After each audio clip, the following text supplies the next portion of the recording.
시간이 됐으므로 한국 기농 포럼 첫 번째 순서 시작하겠습니다. 정말 날씨가 대단하죠. 아까 차를 타고 오는데 옆으로 물이 하고 튀어서 보트를 타고 오는 듯한 착각을 했습니다. 우중에도 이렇게 귀한 글을 해주셔서 이 포럼에 참여해 주시는 분들께 감사를 드립니다. 오늘은 한국기농기촌 포럼 첫 번째 포럼입니다. 저희가 창립 행사를 따로 하지 않았기 때문에 사실상 오늘 이 한국기농기촌 포럼의 창립 행사라고 해도 과언이 아닙니다. 이렇게 귀한 자리에 주셔서 감사를 드립니다. 올해가 2013년인데요. 여러분들이 앉아 계신 이 YMCA가 올해 창립된 지 110년 된 해입니다. 제가 1903년에 고한 말에 우리가 국권을 상실한 게 1910년이니까 7년 전, 을사조약 2년 전에 YMCA가 창립을 했고요. 그때는 고종시대라 이름이 황성 YMCA였습니다. 황성 기독교 청년하고 그러다가 이후에 이름이 서울 YMCA, 서울 기독교 청년으로 바뀌었지만 올해 110주년이 되는 해인데 제가 이 얘기를 말씀드린 이유는 그 1910년대에 YMCA가 농촌운동이라고 해서 YMCA의 가장 중요한 활동은 농민사업이었습니다. 물론 그때 우리나라 국민들의 95%가 농민들이었으니까요. 그래서 전국의 농촌을 다니면서 농촌활동을 했었는데 그때의 기록을 보면 그때는 지금 저희들처럼 이렇게 일하는 사람이 많지 않았을 텐데 전국에 800여 곳에 YMCA가 농민 강습소를 만들었습니다. 사실상 전국을 다 조직했다고 해도 과언이 아닐 정도로. 그래서 그 YMCA의 농촌운동의 3대 강령이라고 있었는데요. 첫 번째가 농민들의 정신적 소생, 두 번째가 농민들의 경제적 자립, 세 번째가 농민들의 사회적 단결이었습니다. 아마 이게 100년 전 YMCA 농촌운동의 슬로건이었는데 지금에라도 전혀 어색하지 않는 그런 농촌운동의 슬로건이었습니다. 그리고 한참 지나서 1973년에 지금으로부터 꼭 40년 전입니다. 이 자리에서 YMCA가 양목은행이라고 하는 좀 생소한 이름의 운동을 시작합니다. 좀 연배가 있으신 분들은 혹시 들어보신 적이 있는지 모르겠는데요. 그 당시에 농촌, 물론 그 당시 이미 아직도 우리나라 국민들 60%가 농민이었을 텐데 그 농촌을 짓누르고 있는 소위 장미쌀이었습니다. 그 춘궁기 봄에 쌀을 빌려주고 가을에 수수기에 쌀을 감는 것인데 그게 소위 말하는 대표적인 고리대금입니다. 그때 평균 이자율을 보니까 60%를 냈다고 해요. 쌀을 10가마 빌려가면 가을에 16가마를 감는 겁니다. 아마 혹시 글을 보신 분들도 연세 있으신 분들은 있을 겁니다. 이 장미쌀을 해결하기 위해서 제가 양목은행 사업을 시작했는데 그 원리는 아주 독창적이고 재밌습니다. 도시에 이런 기업하는 분들이나 도시민들이 쌀을 모아가지고 밑쌀이라고 해서 밑쌀을 마을마다 최초의 마을이 화성군 지금으로 말하면 저쪽 어디죠? 수원 옆에 화성 지금 뭐 공담 이런 쪽이죠. 지금은 또 도시화 됐습니다만 특히하고 의왕하고 여주, 이천, 철원, 포천 이런 식으로 해서 시작을 했는데 마을마다 주민들을 모아놓고 설득해서 대표를 뽑아가지고 그때 프락이라고 했습니다. 프락에 위원장을 뽑고 총무를 뽑아서 마을마다 쌀 50가마를 줬습니다. 이 쌀을 가지고 알아서 풀리고 그래서 자체적으로 마을에 기금을 만드십시오. 그런데 그때는 장미쌀이 60%나 됐다 보니까 그 마을이 자체적으로 정한 이자율이 1년에 20%, 30%였습니다. 그래서 쌀을 이제 5가마 빌려가면 가을에 6가마를 갚는 거죠. 근데 그때 이자율이 그것도 상당히 지금으로 엄청 높잖아요. 높으니까 몇 년 지나고 나니까 YMCA 비쌀 원금 50가구를 다 갚고 마을의 자체 자산이 50가마, 100가마가 됐습니다. 그래서 이제 그거는 마을이 자체적으로 운영하고 우리는 그 쌀을 받아서 다시 옆에 마을로 주고해갖고 순식간에 60개 마을에 YMCA 양곡은행 마을이 생겼습니다. 그 양곡은행 마을들이 다 자산이 지금 억대가 다 됐습니다만 그렇게 해서 시작을 했고 그 계기로 농촌의 그 악질적인 그 도리대금 장민쌀이 없어졌습니다. 이 라이스뱅크라고 양곡은행이 필리핀이나 다른 나라도 이제 수출이 되는데 그 운동 모델이 이제 수출이 됐고요. 아마 혹시 연구하시는 분들 이런 거 한번 유념해서 보시면 좋을 것 같은데 어쨌든 그 양곡은행을 한 지가 원래 40년이 돼야 됩니다. 기념비적인 거죠. 그래서 그 이후에 상황이 환경이 바뀌어서 이제는 도시민들이 농촌으로 이 고령사회 수명이 크게 늘어나는 이 시점에서 지속적으로 안정적인 삶을 누릴 수 있는 공간을 찾아서 이렇게 귀농하는, 귀촌하는 이런 흐름들이 많이 생겨난 전에는 상상도 할 수 없었던 그런 상황을 맞아서 이미 정책적으로도 많이 귀농귀촌 지원이 되고 있는데 이런 맥락에서 우리가 한국 귀농귀촌 포럼을 만들어서 그 상황을 진단하고 또 합리적인 대안을 찾아보자 하는 맥락에서 이 포럼을 시작하게 됐습니다. 제가 좀 서서히 좀 길었습니다만 이 귀농귀촌 포럼은 오늘 여러분들이 관심을 가지고 참여해 주신 것처럼 학술적인 이론을 토론하는 자리를 하려고 하지 않습니다. 그래서 농촌의 현실 그리고 귀농귀촌을 준비하는 도시생활에 수십 년간 젖어온 분들이 부딪히게 될 아주 구체적인 문제 이런 것들을 중심으로 해서 어떻게 하면 귀농귀촌을 알차게 또는 성공적으로 잘 정착하고 꾸려나갈 수 있을까라는 맥락에서 토론의 주제들을 잡고 앞으로 계속 매월 진행을 해보려고 합니다. 오늘 발제와 토론 맡아주신 분들을 소개를 하겠습니다. 저희가 귀농귀촌 포럼을 만들었는데 저희 YMCA도 참여하지만 한국 귀농귀촌 진흥원이라고 하는 이 또 단체가 함께 저희가 이 포럼을 만들었습니다. 그래서 귀농귀촌 진흥원의 원장으로 수고하신 유상호 박사님이 발제를 해주셨습니다. 다양하게 우리 토론자들이 구성이 됐는데요. 첫 번째는 농촌진흥원의 귀농귀촌 종합센터의 김구성 지도관입니다. 그리고 농촌 관련, 특히 이제 귀농귀촌 관련해서 법률 전문가로 실력이 많이 하시고 계십니다. 송길 명지대 교수님 나옵니다. 멀리서 오셨지만 근무는 서울에 사시는 것 같아요. 상주시청 서울사무소의 안영목 소장입니다. 저는 이분의 프로필을 보면서 관심이 끌렸는데요. 전 우리은행 지점장, YMCA 빨리 1층에 우리은행이시니까요. 여기 근무하시는 분 아닌 것 같은데 어쨌든 우리은행 지점장을 역임하셨고 지금은 영월 고랭지의 내봉 상고 자관농원에 성공적인 귀농을 실천하고 계신 정영규 선생님입니다. 아마 여러분 토론자 프로필을 보시면 아마 이게 앞으로 이 토론이 어떻게 진행되겠구나 이런 걸 아마 아실 것 같습니다. 저희가 원래 토론 처음에 구상을 할 때는 오늘 이렇게 많이 오실 줄 모르고 한 10개 명이 이제 워낙 라운드로 둘러앉아가지고 하려고 그랬었는데 생각보다 많이 오셔서 이렇게 좀 고실되고 되어버렸습니다만 어쨌든 토론을 시작하겠습니다. 오늘 진행 순서는 우선 유상호 박사님은 30분 넘지 않는 범위 내에서 발제를 해주시고요. 토론 맡은 스님들은 4분인데요.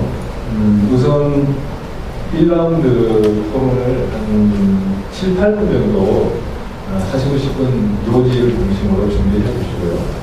그걸 하시고 난 뒤에 플로어에 계신 분들의 질문이나 의견을 조금 더 받고 또 발제나 코멘트 좀 하고 그 다음에 한 번 더 자유롭게 추가 토론으로 진행할 테니까 처음에 1라운드 7, 8분에 다 말씀 안 하셔도 됩니다. 그러니까 발제 듣고 또 평소에 생각하신 건 7, 8분 정도 준비해 주시면 되겠습니다. 예, 지금부터 유상호 박사님의 발제를 듣겠습니다. 누가 정확하게 시간을 대서 30분 넘으면 땡땡 예. 네, PPT가 준비되어 있죠? 그 불을 앞에 조금 꺼주시고 앞에 부분에 네, 유상호 박사님 발제를 큰 박수로 청해드리도록 하겠습니다. 예, 방금 전에 소개받은 유상호라고 합니다. 우리 신정은 실장님께서는 100년 전에 대한민국에서 YMCA 운동을 말씀드리지만 저는 거기서 한 50년 정도 더 앞으로 나갔으면 좋겠습니다. 150년, 그러니까 1863년도에 동양상국은 굉장히 따로따로 가는 운명이었습니다. 중국은 아편전쟁 이후 이 서양 세력에게 나라가 침탈당해서 굉장히 어려웠고요. 우리는 소위 풍양조씨하고 안동건 씨의 1800년부터 세도 소위 외적 정치가 돼서 부정부패나 삼척의 논란이나 소위 분당 정치가 다 망가지고 대안으로 대원군이 가는 길은 왕권을 복원하는 길이었지 우리가 산업화의 이 선봉에 서서 가고 그러지는 않은 것 같습니다. 근데 이웃 일본은 1863년도 그때쯤 하층 사무라이 부사계들이 이 천황을 다시 중심 세력으로 만들고 도쿠가와 막부 세력을 없애는 그 작업을 했습니다. 결국은 그 과정에서 산업화 세력하고의 어떤 이 결합을 했고 그 순간부터 동양 삼국의 운명은 전혀 달라졌습니다. 중국과 한국은 식민지의 어려움을 받았고 일본은 제국주의 길로 걸어가가지고 지금 전 세계 3위 수준으로 되고 있는데 150년 전, 100년 전에 우리가 외적 식민지에 의해서 나라가 침탈당했다라고 하면은 지금 2013년은 저는 내적 식민지라는 개념을 쓰고 있습니다. 귀농귀촌이 굉장히 중요하고 귀농귀촌인을 적극적으로 받아들이는 그런 지자체나 그런 마을들은 앞으로 살아갈 수 있고요. 그렇지 않은 마을이나 지자체는 굉장히 어려울 거라고 보입니다. 그리고 귀농귀촌 하시는 분들도 도시에서 못 벌고 돈 쓰는 구조에서 100세까지 살아가는데 결코 순탄한 인생 역정을 가기가 굉장히 힘들 겁니다. 그래서 시골로 가셔서 최소한 자기의 먹거리 그것을 생산해서 가고 도시에서 인생 2기까지 살아가는 그 기간에 있는 것들을 잘 저축해서 마지막 인생 4기를 준비하는 것이 바람직하다라고 보여집니다. 오늘 주제는 귀농귀촌 준비 무엇부터 해야 하나라는 아주 막연하면서도 조금 어떻게 보면 건강 주제를 잡았습니다. 우리가 무엇부터 준비를 해야 되고 나한테 맞는 눈높이 귀농귀촌은 무엇이고 성공하는 귀농귀촌은 무엇인지 그런 부분들 그다음에 우리 사회 전반에 걸쳐 있는 귀농귀촌 준비 이런 부분들에 대해서 함께 좀 보도록 하겠습니다. 제일 중요한 게 은퇴 이후에 중요한 것이 제일 중요한 건 건강입니다. 그 다음에 가족, 친구 이 세 가지는 유리잔의 유리컵과 같은 존재라서 떨어지면은 바로 깨질 수밖에 없는 겁니다. 그리고 다음 이 인생을 행복하게 살아갈 수 있는 것이 일이 취미가 되고 봉사가 되는 이런 부분입니다. 그리고 몸과 학습이 이 귀농귀촌뿐만 아니라 인생 후반부 3기, 4기를 살아가는 데 굉장히 중요한 요소가 되겠습니다. 귀농귀촌뿐만 아니라 이 은퇴 이후의 삶의 준비는 가급적 이른 시기부터 하는 것이 굉장히 중요합니다. 그렇지만은 대한민국의 시점은 40대가 되면은 비로소 집을 장만하고 애들이 어느 정도 마련하고 그다음에 애들 학비 그다음에 결혼까지 계속해서 준비를 해야 되는 거고요. 그다음에 그게 끝나면은 그다음부터는 어르신들이 아프고 그렇습니다. 그래서 베이비 부모뿐만 아니라 40대 소위 중장년층까지 스스로를 준비하는 그런 생활이 없었습니다. 결국은 이타적인 생활을 못하게 돼 있는데 이것은 결국은 시스템의 변화에 의해서 자식이 우리를 뭐라 그럴까요? 이 돌봐주지 않는 상태에서는 여러 가지 문제점이 나타날 수밖에 없습니다. 그래서 가급적이면 일찍부터 은퇴 준비를 하는 것이 굉장히 중요하다. 얼마나 살 수 있느냐? 이 30세의 기대 수명이 103.8세입니다. 이제는 50세의 기대 수명이 90.5고요. 이제는 100세 시대가 된 겁니다. 호모 헌드레이드 시대가 된 겁니다. 그러면 얼마나 비노미터라는 데 드냐? 삼성생명에서 11억, 홍콩 상하이은행에서 5억 8천, LG경제연구원에서 4억 7천, 국민연금에서 2억 6천에서 7억 정도가 은퇴 이후에 삶에 들어가는 돈이라고 보여집니다. 근데 여기에는 소위 금융그룹의 소위 공포 마케팅이 숨어 있는 겁니다. 많은 돈을 은행에다 맡겨야지 나의 노후를 보장한다는 얘기는 그분들을 이야기고요. 실상은 그렇지 않습니다. 적은 돈으로도 충분히 우리의 노후를 살아갈 수 있고 우리가 행복해하는, 만족하는 그런 삶을 살아갈 수가 있는데 그것은 욕망을 줄이는 방법입니다. 욕망을 충족시키는 만족이란 없습니다. 욕망을 줄이고 비워가고 그 다음에 나눠가는 삶을 살아가는 것이 굉장히 중요하다고 보여집니다. 도시에서는 어떻게 살 수 있을까요? 못 벌고 돈 쓰는 구조에서 쓰기를 살아가기 굉장히 어렵습니다. 적게 벌어서 적당히 쓰는 농촌 구조로 우리가 이해를 해야 될 것입니다. 그렇다면 실제 이 통계적인 수치로서 우리 인구 구조가 어떻게 되어 있는지를 잠깐 좀 살펴보도록 하겠습니다. 2013년도에 55년생이 58세고요. 그 다음에 이제 63년이 만 50입니다. 그래서 이것을 우리가 1차 베이비 부머 세대라고 하고 이거를 이제 712만이라고 얘기를 합니다. 그 다음에 2차 베이비 부머가 64년도부터 70년까지 64년도가 인구 가족 계획을 시작한 첫 해입니다. 그래서 70년까지 70년이 비로소 $200 1인당 GDP를 넘어가는 해고요. 75년도쯤 되면은 통일교가 개발이 돼서 어느 정도 미국이 이제 식량 자금률이 90% 이상 올라갔을 때입니다. 그래서 55년에서 75년도까지를 우리가 크게 보면 베이비 부머 세대 1차, 2차, 3차 때 총 1850만 정도가 지속적으로 매년 90만에서 100만씩 은퇴를 하고 있습니다. 그래서 이 분들이 계속해서 일자리를 가지고 있고 그 다음에 자기가 하고 싶은 일들을 하면서 어느 정도 자립을 하는 그 기간이 굉장히 중요합니다. 근데 도시에서는 그게 좀 힘들다고 저희가 보고 있습니다. 이러한 인구 구조를 가지고 있고요. 현재 58년 이제 개띠를 예를 들면은 58년 개띠가 56세입니다. 2013년도에 20년에 63세고요. 2040년에 83세고요. 2060년도에는 표시가 안 되어 있습니다. 아마 사망하셨을 걸로 추정이 됩니다.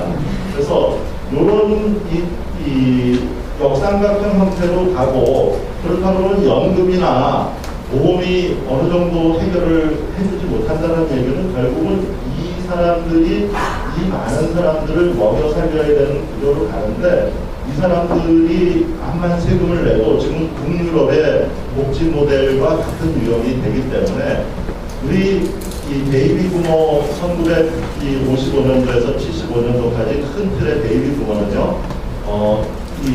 굉장히 열심히 공부했고요. 그 다음에 공부를 해서 인적 자산 능력이 전 세계에서 제일 뛰어난 계층입니다. 그래서 이분들이 은퇴 이후에 20년 정도만 더 일을 할 수 있다면 나라의 복지 문제나 일자리 창출이나 그다음에 농촌의 문제 모든 것을 해결을 할 수가 있다라고 보여집니다.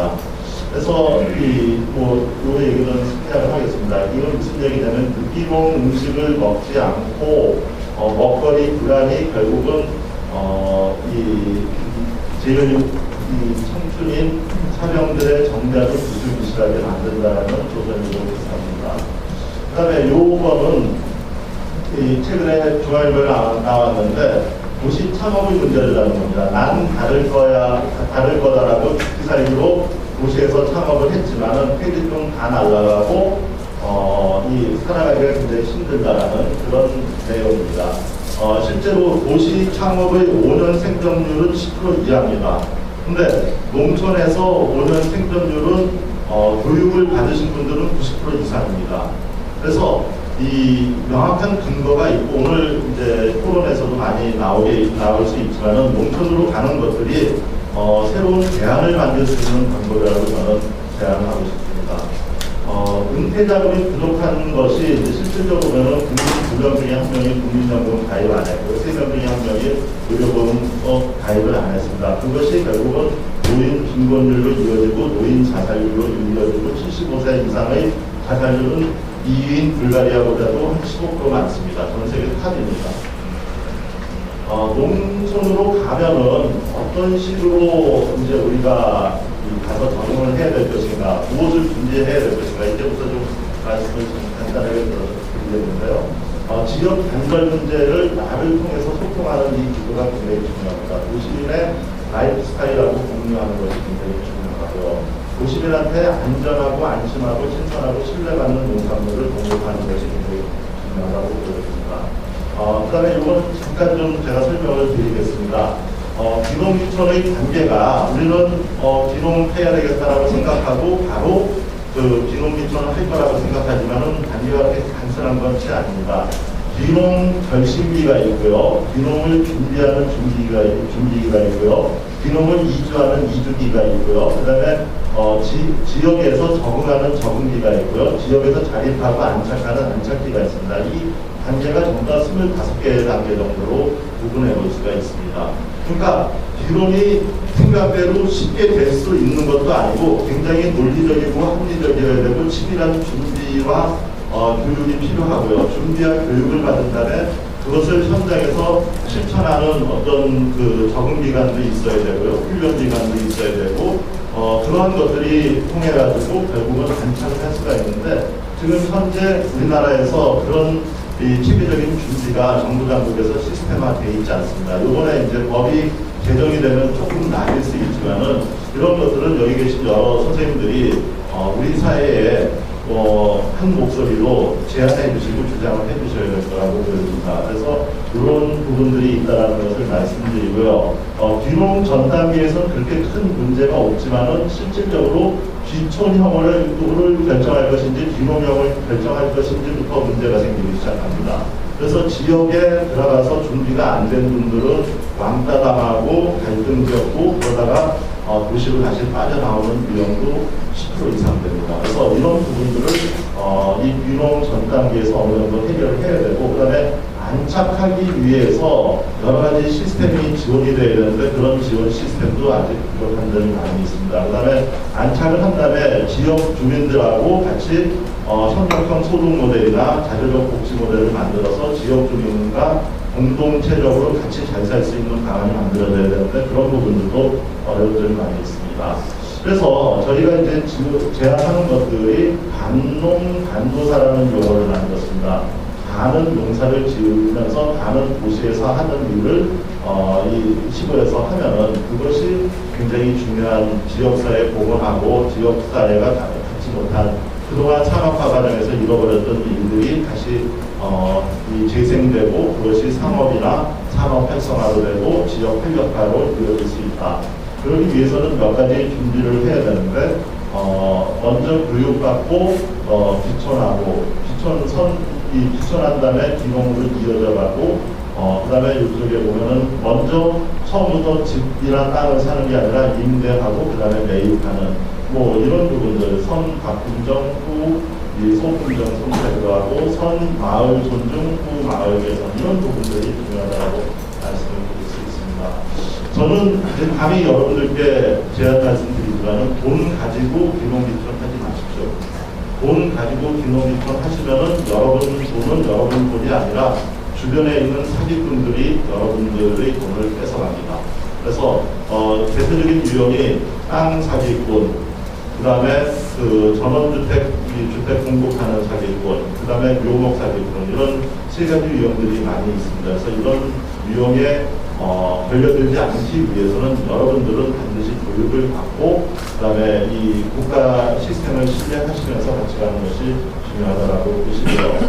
저는 3천만 원으로 40년 사는 법이라는 것을 제안하는데 1,000만 원하고 2천만 원으로 주택하고 농지를 임차해서 지역에 적합한지를 보시고 거기서 지역에 적응을 하시고 적응이 된 다음에 사시는 건 문제가 없습니다. 적응이 안 돼서 살다가 싸우고 팔고 나오면은 무조건 예를 들어서 10,000원에 산 것은 5,500원 정도는 못 받습니다.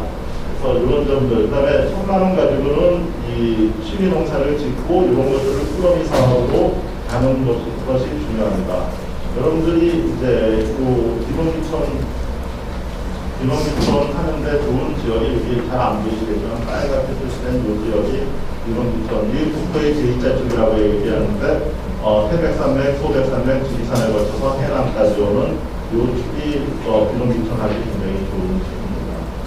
그다음에 이제 30년으로 40년을 살려고 그러면은 이제 꾸러미 사업이라는 것을 해야 되는데 10가족을 여러분들이 후원자로 얻으셔가지고 이 사람들하고 신뢰를 쌓아서 제일 좋은 건강 방식은 제철 농산물을 제대로 수확해서 제대로 요리해서 꼭꼭 씹어서 즐거운 생각을 하고 드시는 게 제일 좋은 방법입니다. 그래서 여러분들이 이런 방식으로 한다라고 하면은 이 100만 원씩 미리 받은 다음은 1,000만 원 가지고 충분히 농촌에서 생활을 하실 수 있습니다. 그리고 지역사회와 협력하고 그러면은 지역사회에서 땅도 소개해주고 그다음에 집도 소개해주면은 그때는 지역사회로 들어오라는 신호입니다. 그러면 그때 사셔서 하시면은 같은 좋은 관계를 유지해서 20년, 30년 살아갈 수 있고 이런 관계를 가지고 적게 시작해서 적은 규모로 간다라고 하면은 그 다음에 돈을 버실 수 있습니다.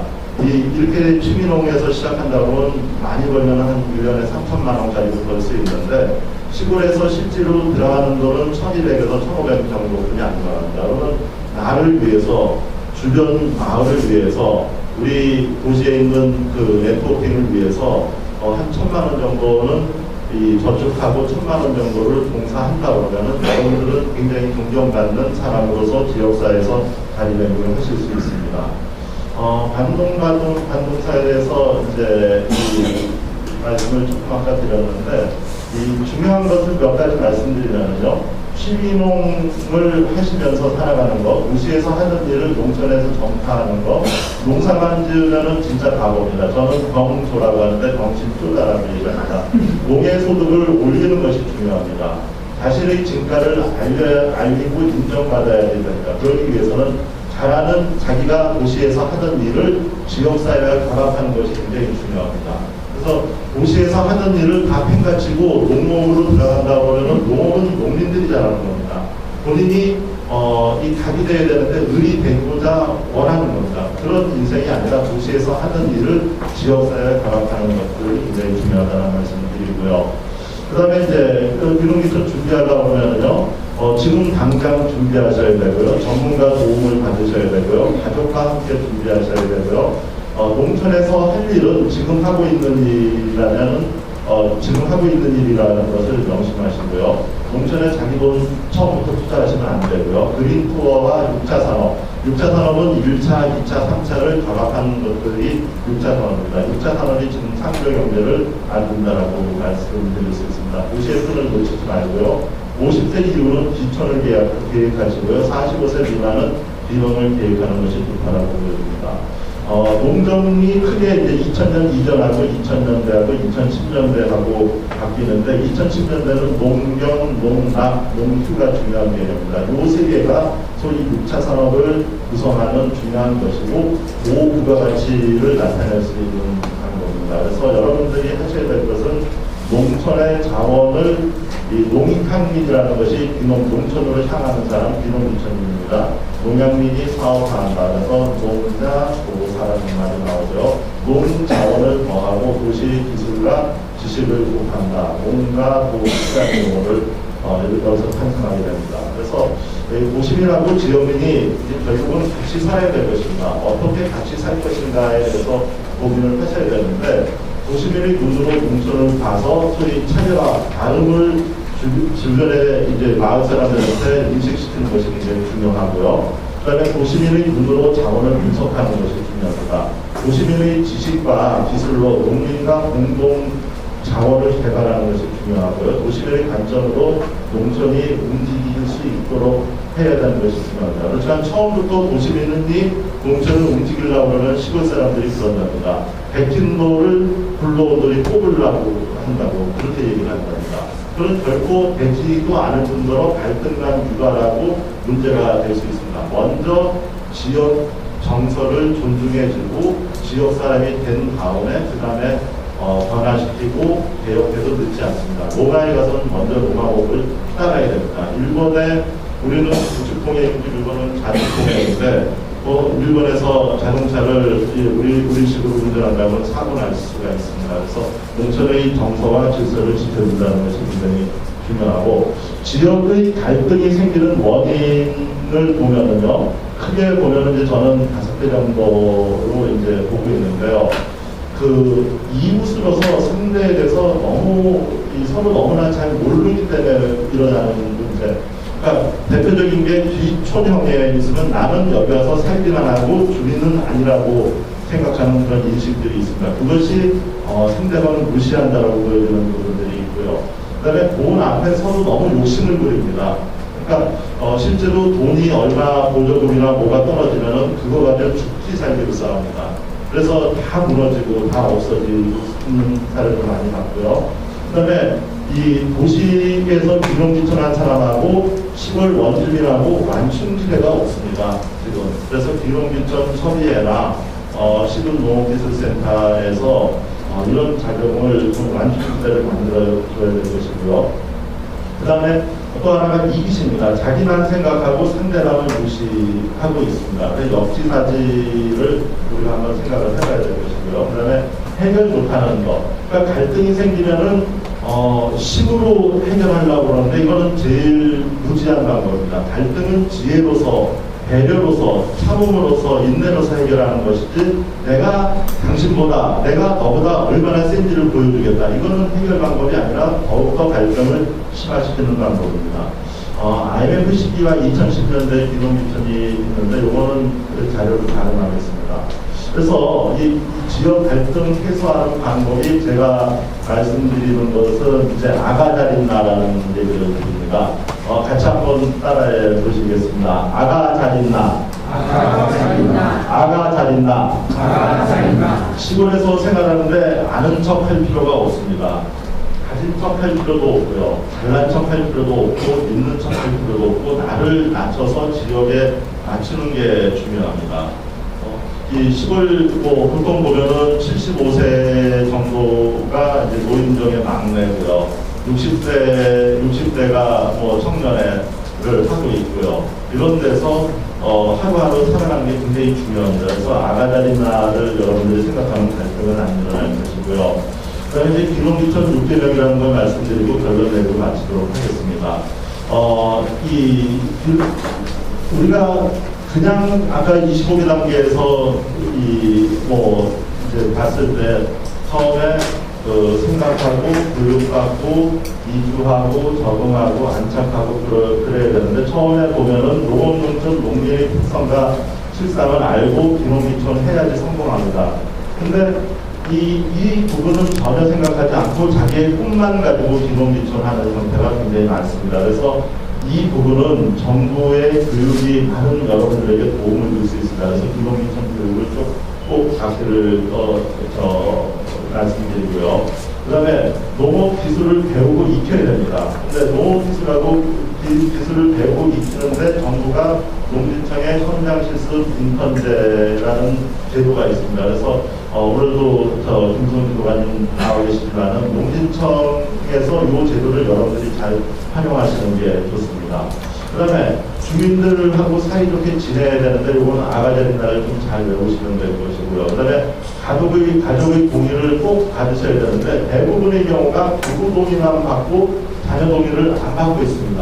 실제로 전라도 장성에 귀농하신 분이 젊은 분이고 애가 초등학교 3학년인데 일산에서 학교를 다니고 있었어요. 근데 여자 어린이인데 적응을 못하는 거예요. 그래서 학교 가서 쉽게 적응하겠지라고 생각하는데 얘가 학교도 안 가고 계속해서 아프고 살 빠지고 그래가지고 광주에 있는 정신과 병원을 갔더니 저 부모님 저 엄마를 같이 모시고 오라고 그러더니 얘 여기서 계속해서 있으면은 문제 생긴다고 다시 그 일산으로 가라고 의사가 권고를 해서 일산으로 다시 갔습니다. 근데 장성에 땅 사놓고 집 사놓고 다 했는데 그리고 농사 씨 뿌리기까지 했는데 농사는 한 해에 한 번, 1년에 한 번 짓는 거 아닙니까? 다 포기하고 결국은 애가 중요하기 때문에 일산으로 갔습니다. 이런 경우도 있을 수가 있습니다. 그래서 젊은 분들이라고 그러면은 부부 동의뿐만 아니라 자녀 동의도 받으셔야 된다는 말씀을 드리고요. 그 다음에 6차 산업을 공부를 하셔서 농촌관광이나 가공이나 직거래 이런 분들 생활을 하고요. 그 다음에 이거 굉장히 중요합니다. 생산보다는 판매가 중요합니다. 좋은 농산품을 생산하면은 팔릴 거다라는 생각은 맞을 수도 있고 틀릴 수도 있습니다. 그렇지만은 좋은 고객을 확보하는 것은 이건 100% 판매가 가능한 겁니다. 그래서 초창기에 농산물 중심으로 생각을 하지만은 도시에 있는 네트워크나 끈을 잘 활용할 수 있었으면 좋겠습니다. 그 다음에 업계 공부가 되는 방법이 세 가지가 있는데 2000시간 이상 교육과 훈련을 받는 방법이 있고요. 도시에서 전문성을 살리면서 농촌에 연관된 일을 하는 것이 있고요. 부모가 이 농산물을 생산을 하고요. 자식이 귀농귀촌에서 마케팅하고 판매하고 직거래를 하는 경우가 있습니다. 이 얘기가 저희가 작년에 2012년에 농촌진흥청에서 귀농귀촌 교육 매뉴얼 제작 과정에 참여해서 설문받고 전문가 FGI 해가지고 나온 결론에서 저희가 유치해서 만든 과정입니다. 그래서 귀농 전 단계에서는 도시에서 충분한 준비 과정을 거치고요. 그다음에 가족의 동의를 받고 한 3평 정도 토가부터 조금씩 도시농업을 하면서 귀농귀촌 갖는 것을 받고 이런 것이 성공을 축하한다고 노력합니다. 그래서 여러분들이 귀농귀촌을 준비하는 것은 인생의 철학을 바꾸는 일이고요. 저는 안빈낙도와 느림의 미학을 우리 스스로 서서히 몸에다 체득하는 것이 굉장히 중요하고요. 두 번째로는 누가 생산하고 누가 판매하는지 이 유통 과정까지 알고 먹는 것이 굉장히 중요하다. 이것은 건강한 먹거리하고 유체할 수 있다고 보고요. 그다음에 은퇴 후 40년은 여유와 공사의 시간이라고 판단하고 있습니다. 그래서 여러분들이 귀농귀촌 준비는 25단계를 하는데 가족의 동의를 더 받고 도시 농업을 서서히 연습해 가는 과정에서 여러분들이 시작하면 좋겠다는 말씀을 결론적으로 드리고 마치겠습니다. 고맙습니다.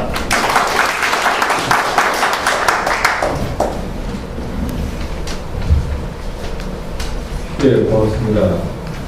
긴 내용인데 짧게 요약을 하셨네요. 네, 시간을 잘 맞추셨습니다. 그 자료에 나와 있는데 아마 좀 연세 드신 분들은 독백이를 보고 나중에 숙독을 하시면 될 것 같습니다.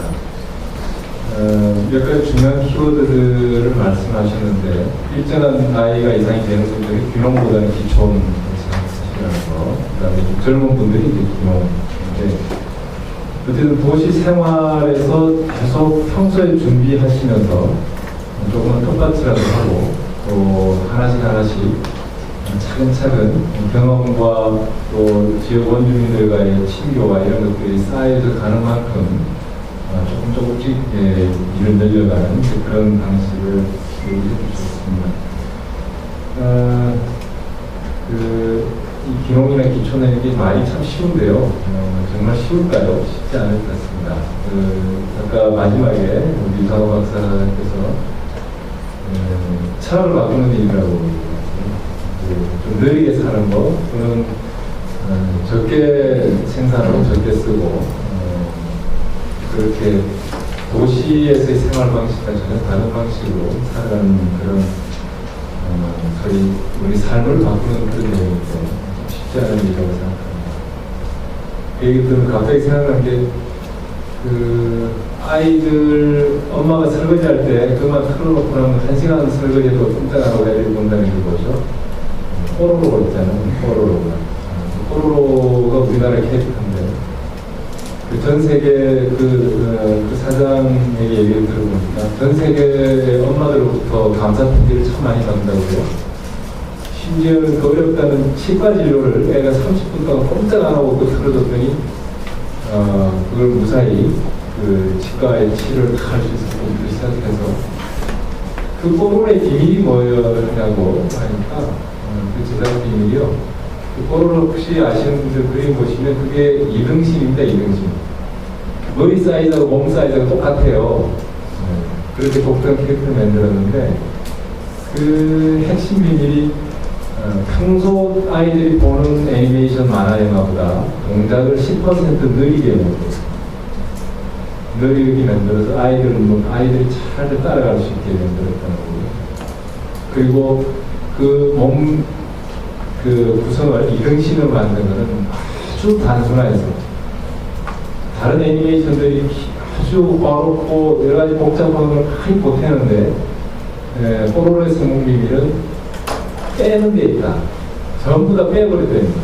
이거 빼고 저거 빼고 보태는 게 아니라 다 빼내고 단순한 그 동작을 10% 늘리게 하고 그렇게 해서 정말 성공을 했는데 놀라지 마세요. 작년 한 해 동안 우리나라 아이들이 그 뽀로로 연령대를 2살부터 8살 사이로 하고 있는데요.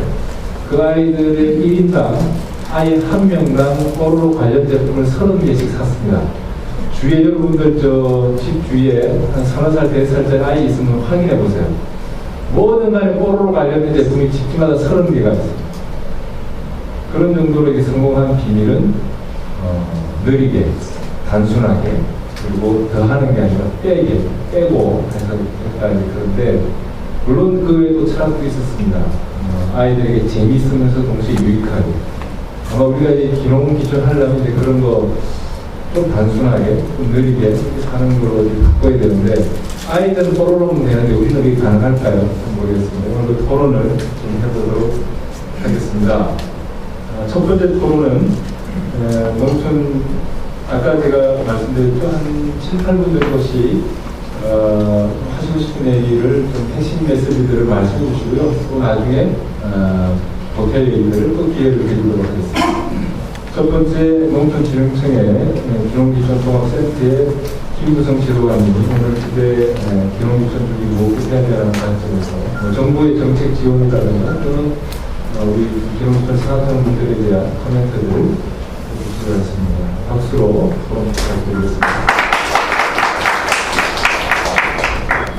예, 지금 소령 얼마 전 발표된 통계에 의하면 한 2000년대 초반에는 한 10여 가구가 기농기촌 하던 것이 2010년도 넘어서 한 40가구가 됐다가 2012년에는 아마 2만 7천 가구가 4만 7천 명 정도가 기농기촌 하면서 비약적으로 늘어나고 있고 매년 매년 계속 한 3만 5천 가구 이상 한 6만 명 이상 계속 기농기촌 할 거라는 것이 주제의 사실인 것 같습니다.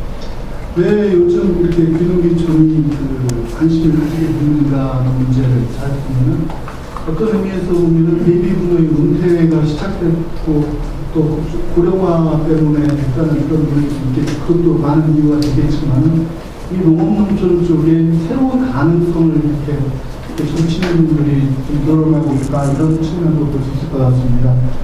고령자들 간의 기농기촌이 늘어난 것이 아니고 젊으신 분들도 획기적으로 많이 늘어나지 않지만 점차로 늘어가는 추세다라는 측면에서 보면 그런 것도 좀 공감할 수 있을 볼 수 있을 것 같습니다.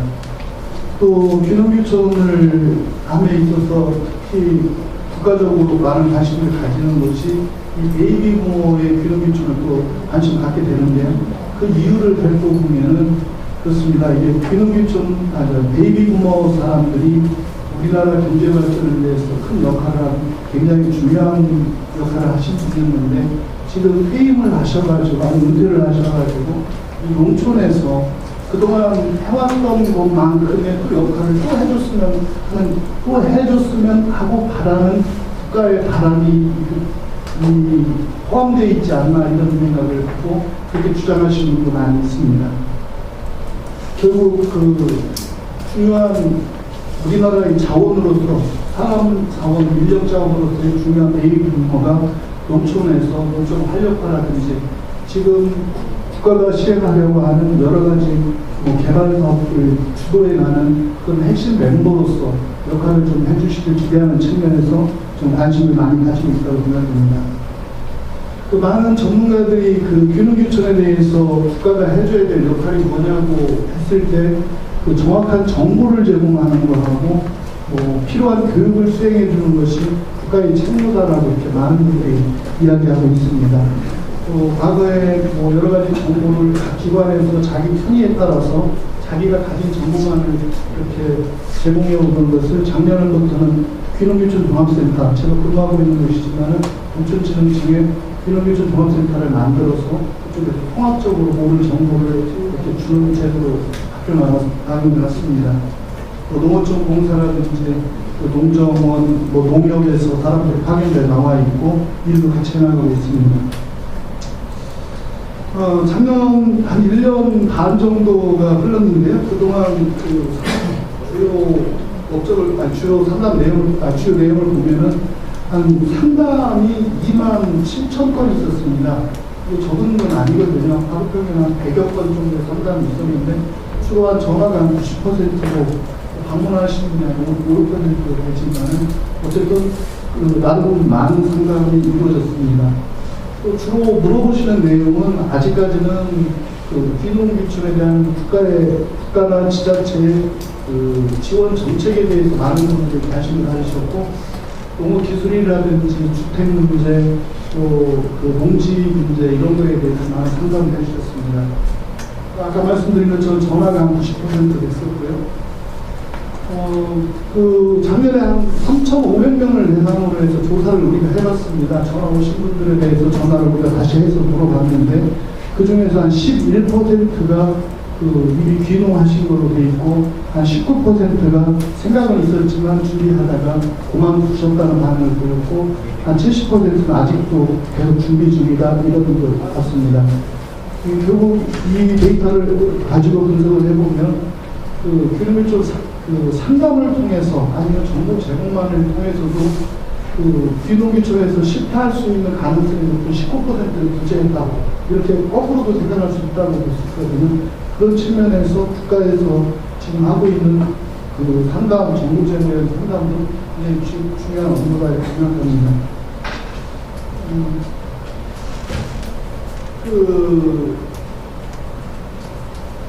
어쨌든 이 균형규천 종합센터 운영하고 국가가 작지만은 그 지원 정책도 만들고 이렇게 하는 것을 생각할 때는 이 국가가 지금 노력을 하기 시작했다. 이 정도 선에서 이해를 해주시고 앞으로 좀 점차적으로 늘어나가면서 좋은 의견을 잘 모아서 그 발전할 수 있는 가능성이 있다. 이 정도로 이해가 있다고 볼 수 있겠습니다. 교육 문제가 또 하나 아까 얘기가 됐었고 국가의 책무로서 교육이 문제가 많이 얘기되고 있는데요. 한번 그 교육 문제를 한번 통계를 한번 내봤습니다. 작년에 그 균형규천 하신 분이 27,000가구 한 47,000명 정도라고 그렇게 돼 있었는데요. 금년에 그 교육을 할 계획 인원을 한번 추산을 해보니까 32,000여 명이 교육 대상으로 잡혀 있습니다. 결국은 귀농 교육이 여러 곳에서 굉장히 자주 이루어지고 있다는 것을 이렇게 쉽게 볼 수 있는 건데요. 특히 이제 도시민들이 받을 수 있는 교육은 그 6,270명 정도에 대한 교육이 전국적으로 이루어지고 있습니다. 작년에 한 3,800여 명 정도였던 것이 금년에 6,200명 정도 늘어난 걸로 보면은 전체적으로 교육 기회는 굉장히 많이 확대됐다고 생각합니다. 또 사후교육 개념으로 농촌진흥청 산하에 있는 농업기술원이라는 게 있고 저희 시군에 농업기술센터라는 게 있는데요. 그쪽에서 사후교육을 한 25,000명에 대해서 귀농교육을 지금 실시할 계획도 있고 추진 중에 있거든요. 어쨌든 관심이 있으시고 전체적으로 조금만 관심을 가져주신다고 하면 필요한 교육은 어느 정도 받으실 수 있는 기회가 있을 것 같다는 그런 말씀을 드립니다. 오늘 이상호 박사님께서 여러 가지 균형규천 준비에 대해서 말씀을 해주신 거에 대해서는 실제적으로 저도 많이 배웠습니다. 그러면서 코멘트할 사항이 있다고 하면은 이게 지금 귀농이냐 귀촌이냐의 문제가 앞부분에서 달라져서 준비가 달라져야 되는 부분이 충분히 있는 것 같거든요. 그런 부분에 대해서 귀농과 귀촌을 좀 구분하는 지원 정책을 뭐 우리가 좀 노력해야 되겠지만 지원 방향, 어떻게 준비하는 거에 대한 그 정의, 이런 거에 대한 그 구체적으로 이렇게 하는 그런 역할을 우리 쪽 농촌지원청에서도 연구를 같이 할 계획이 있지만은 같이 민간에서도 같이 도와주셔가지고 좋은 방향으로 이렇게 해나가는 게 좋을 것 같다는 말씀드리면서 말씀 마치겠습니다. 고맙습니다. 고맙습니다. 지금 김부정 지도관님이 정확하게 좀 진단을 해주셨는데, 지금 정부 정책의 가장 아까 상담이나 교육도 많이 하시긴 했지만, 중요한 건 이제 정부가 이제 노력을 하기 시작했다. 이게 가장 중요하다. 그게 아주 좀 아주 정확한 현실 진단인 것 같습니다. 어떤 사회의 어떤 정책이나 일이 정부에 의해서 먼저 시작되는 것은 거의 없습니다.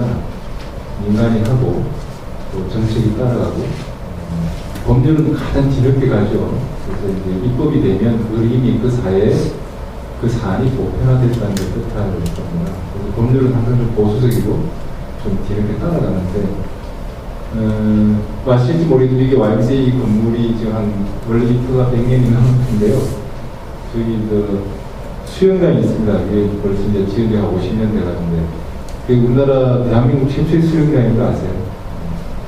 아직도 수영들을 합니다. 대한민국 정부보다 10년 먼저 지었을 거 있어요. 그런 이제 어쨌든 민간이 이런 게 먼저 시작하고 정책이 따라가고 또 입법이 되고 그런 것 같습니다.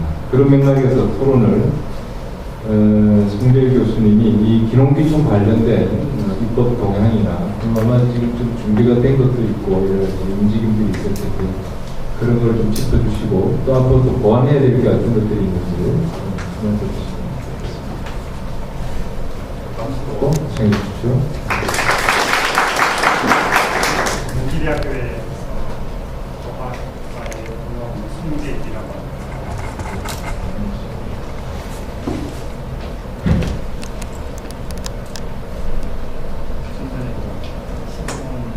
사회자님께서 뽀로로 이야기해 주시는데요.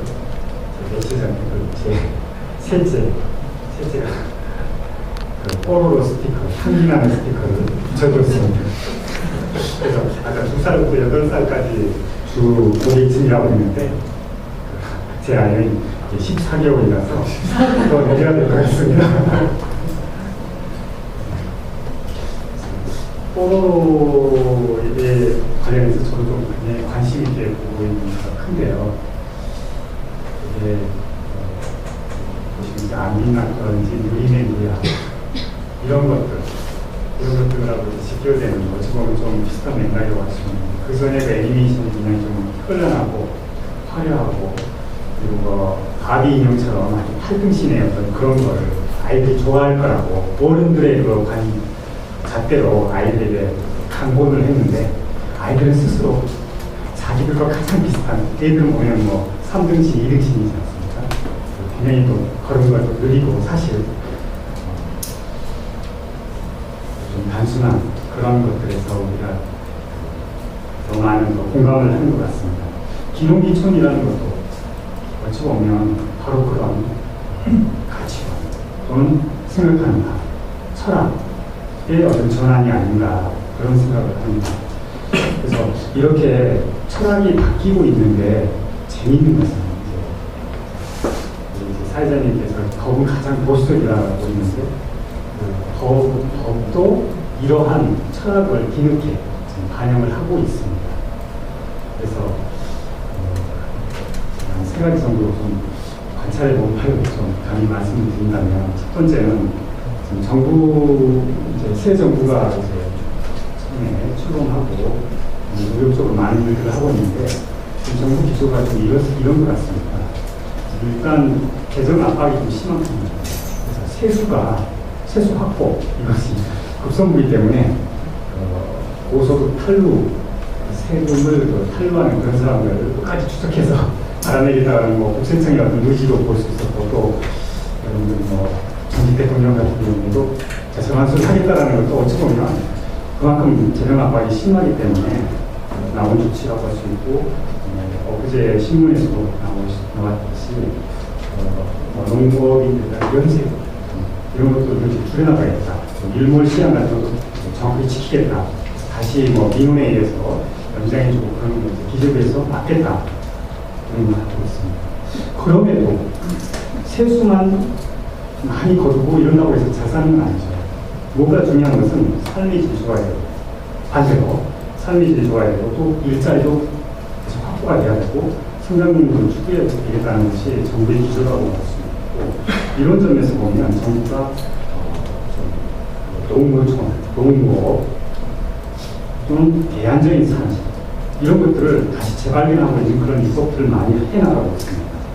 그래서 두 번째로 보시면 그렇게 살펴본다 그러면 기농기촌에 대해서도 기존에 농업, 농어촌에 많이 산지되어 있는 규제들 이런 것들을 좀 완화시켜 나가고 대신 지원해줄 수 있는 최대한 확대해 나갑니다. 그래서 농지법이나 농어촌 정비 같은 기존의 법률들에서 좀 그런 조항들을 많이 좀 개선해 나가고 있고 또 없는 법은 이제 만들어 나가야겠다.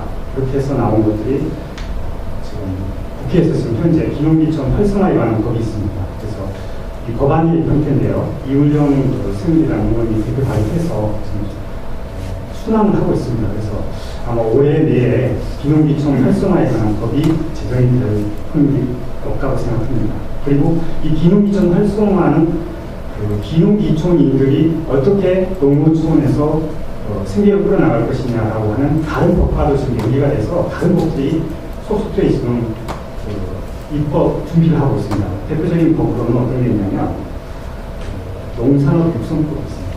농산업육성법은 일명 6차 산업 화학법이라고 할 수 있습니다. 왜 6차 산업이 왜 갑자기 6차 산업이냐 그러면 농업은 생산을 하는 산업이니까 1차 산업입니다. 그리고 농산물을 제조하면 제조 산업은 2차 산업입니다. 그리고 서비스업에 해당되는 것이 이제 파는 거, 판매, 유통 이런 것 같은 서비스업이 3차 산업입니다. 그래서 1 곱하기 2 곱하기 3은 6, 1 더하기 2 더하기 3은 6, 그래서 6차 산업이라고 해서 그래서 농업 생산뿐만 아니라 제조, 가공, 판매, 서비스 해서 농촌 관광으로 이렇게 교류하는 것 같아요. 그래서 농산육성법이 있고 또 아까 만드는 것보다 판매, 유통하는 게 어렵다라고 그게 정말 돼야 진정한 농촌에서의 삶이 이루어진다라고 했는데 그걸 뒷받침하는 법이 또 있습니다. 어떤 법이 있냐면 농촌정보화법입니다. 농촌정보화법은 전자상거래를 가능하게 해주고 농촌에 인터넷 좀 느리지 않습니까? 와이파이 이런 것들 그러니까 아가된 70년대에 전기가 농어촌 산골까지 다 들어가는 걸 목표로 했다고 했는데 지금은 정보의 측면에서 다 들어가게 해야 된다. 그래야 비로소 6차 산업 이런 농촌 관광이라든지 이런 것까지도 다 가능하지 않겠느냐, 직거래도 가능하지 않겠느냐. 그래서 농촌정보화법 이런 것도 지금 현재 법률로 제정된 건 아니지만 준비 중에 있다는 것입니다. 그리고 이런 것들 통해서 농해소득을 올리게끔 하는 그런 쪽으로 나아가고 있고 그리고 그렇게 하면서 이 입법에서 중요한 특징이 두 가지가 있습니다. 하나는 철학이 담겨있기 때문에 철학이 담겨져 있는 법을 만들려고 한다는 거예요. 예전에는 단순히 일본에서 이렇게 법 뺏겨가지고 하는 그런 것들이 많은데 지금 그렇지 않습니다. 지금은 법을 만들 때부터 우리 법은 정말 잘 만들고 있습니다.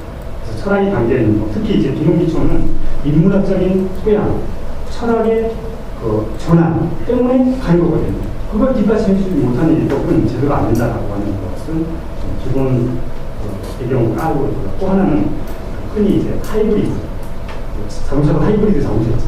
흔히 이제 혼합, 삽종 이렇게 생각할 수 있는데 그런 형태의 법들이 많이 나오고 있는 거예요. 예컨대 지금 도시에서 보면 마을 만들기 하고 있습니다. 마을이라 그러면 시골에만 있는 거지 도시에서는 마을은 아니라고 생각했거든요. 한마디 하고 있습니다. 그리고 또 하나는 기업에 대해서도 우리는 대기업만 생각했는데 지금은 대기업이 아니라 대안적인 기업들 또는 콜라보 기업들이 나오고 있습니다. 예를 건데 마을하고 기업하고 하나가 없으면 마을 기업이 그리고 하나는 협동조합 같은 경우 예전에 이제 정부가 만들어서 이렇게 했지만 지금은 또 혼자 자유롭게 만들어라 5명이게 만들어라 이렇게 해서 협동조합을 기본법을 통해서 하라고 하는데 그걸 하는 주체가 누구냐 정부 부처가 놀랍게도 기재부입니다. 기재부는 이제까지 그 대기업 편만 드는 경향이 컸습니다. 근데 기재부에서 스스로 일자리 창출이라든지 성장 동력이라든지 이런 걸 생각하다 보니까 삼성전자에서 한이 많이 팔아도 그 일자리 창출은 한계가 있다. 하지만 협동조합은 없습니다. 마을기업은 그런가. 파급 효과가 더 크다는 겁니다. 그런 점에서 이렇게 대안된 형태의 걸 하고 있고 그런 것들이 아까 말씀하신 꾸러기 사업 같은 거, 커뮤니티 뭐 이런 것과 관련해 가지고 아주 왕성하게 이루어집니다. 또 하나의 하이브리드 뭐냐면 도시 속의 농촌, 농촌 속의 도시 기능. 그러니까 도시의 농촌이 있습니다. 어떤 게 있냐면 도시농업 유통법이 있습니다. 이런 작년이 이미 통과돼서 지금 시행되고 있습니다. 도시농업 유통법. 그리고 농촌 속의 도시 이게 뭐냐? 농촌에서 농촌으로 간다라고 하면 농촌으로 간다라고 하는 생각은 아니다. 농촌으로 가서 거기서 도시민으로서의 자기가 갖고 있는 재능을 그대로 키운 거다. 그래서 그게 기준입니다. 그래서 기능기준 유통법이 바로 그런 거거든요. 또 하나는 이렇게 도시와 농촌이 서로 교류를 하자. 도농교육법 이건 이미 있는 겁니다. 이런 것들을 점차 지금 더 주목하면서 피어나가고 있습니다. 그리고 맨 끝으로 말씀드리면 기존에 그러면 이렇게 방문하시는 분이 있어요. 농촌관광이나 뭐 아니면 기능기준 하시는 분이 이 법이 뭐 무슨 필요가 있느냐 이런 말씀하시는 분이 있어요. 그런데 제가 작년에 지난주에 비진도에 갔다 왔습니다. 통영 비진도에 가서 임박길에서 하시는 매운탕을 먹었습니다. 매운탕을 먹었는데 그게 팔 수 있는 근거는 없습니다. 일본집에서는 음식물을 판매하면 안 됩니다. 즉 걸면 걸리는 거죠. 그래서 그 민박하시는 분은 부산에서 기촌하신 분이에요. 통영으로 비진도. 그래서 말하자면 이제 그분이 향유하는 그런 기촌에서 여기서 민박 플러스 부수입으로 음식물 판매를 통해서 벌어들이는 수입이 법의 사각체에 의해서 그냥 향유하는 것입니다. 그래서 그런 법의 사각체가 아니라 정말 그 민박집에서 하는 것들을 정당하게 좀 보장받을 수 있는 누가 이렇게 찍어가지고 올리고 그러면 18층 해가지고 다 가족되지 않습니까? 그런 것들을 이 아니라 정당하게 수용을 할 수 있는 이제 그런 법들 즉 말하자면 농업촌의 수송을 반영하려는 일본 노력이 점차 지금 정부로부터 또 시민단체의 어떤 같이 협력해서 많이 이루어지고 있다는 점. 끝으로 이제 결론을 내자면 이렇게 이제 법은 꼭 필요합니다. 그래서 그런 것들이 이루어지고 그런 법들을 만들 때 기능기준에 관심이 있는 그런 많은 분들이 좀 관심을 가진다 그러면 더 좋은 법이 만들어질 수 있을 것 같다는 생각이 듭니다. 네, 감사합니다. 네, 고맙습니다. 앞에 김부성 지도관님 토론의 주제가 기능기준 준비하는 분들은 정보 활용을 적극적으로 하시라 그런 얘기 있었고요. 지금 성재 교수님 말씀과 연결을 해보면 기능기준 관련 입법들이 이미 된 것도 있고 지금 되고 있는 것들도 많이 있기 때문에 포함해서 이런 관련 입법 동향이라든가 또는 이미 기존에 이미 발효되고 있는 것들을 잘 찾고 필요한 또 정보를 청해서 듣고 하는 이런 것들을 정말 열심히 노력해야 될 것 같습니다. 그리고 앞으로 나중에 질의응답을 통해서 조금 더 보완을 하기로 하고요. 세 번째로 상주시청 서울사무소에서 일하시는 박명수 소장님께 그런 말씀 드리도록 하겠습니다. 박수로.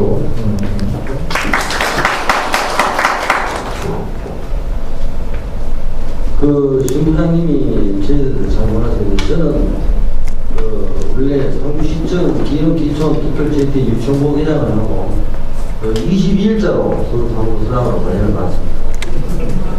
그래서 기농기촌에 우리 성경 시장님께서 기농기촌 특별지원팀을 만들면서 저를 유치원부회장으로 때문에 잘 알고, 그 다음에 7월 13일 날 유성호 박사가 하는 기농기촌 마스터 강의에 1시간 강의를 봤는데 교육생들이, 지금 회장님도 계시네요. 교육생들이 야외 수업을 해달라 해서 제가 1박 2일 동안 막걸리하고 콩나물 가면서 강의했습니다. 그런데 한 7월 만에 하라니까 저는 유치원부회장 하면서 제가 느꼈던 점을 간단하게 말씀드리겠습니다. 저 사무실은 성주시청 서울사무소는 기농기촌 관련으로 상담을 해드리겠습니다. 이렇게 한국항공사 7층에 광주 사무소로 오시면은 제가 성실하게 상담을 해드리겠습니다. 지금 유상호 박사님 연설도 파악도 계시고, 그 다음에 김무성 재관님 다 말씀하셨습니다만, 기농 단계가 계획된 교육을 위해서 기농을 한다고 이렇게 정사, 정부나 각 교육기관 단체에서 지금 교육도 하고 또 모든 준비를 하고 있어요. 그런데 살상 기농들이 교육을 받고 이 계획된 거에서 기농을 하냐? 제가 봐서는 전문가마다 틀리겠습니다만 10%도 안 된다고. 그 유형을 이제 보면은 간단하게 말씀드립니다. 무작정 결심하시는 분들이 참 많습니다. 예를 들어서 잃어버리면 못 갖겠습니다.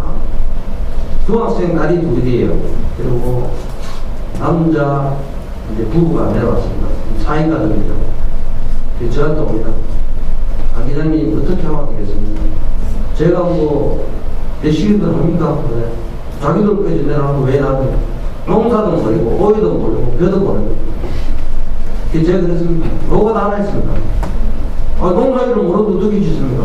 돈도 없고 농토도 없고 교육도 안 받았다. 이건 정말 안 되는 거예요. 그 다음에 도피성도 이용이 있습니다. 이게 절대 안 됩니다.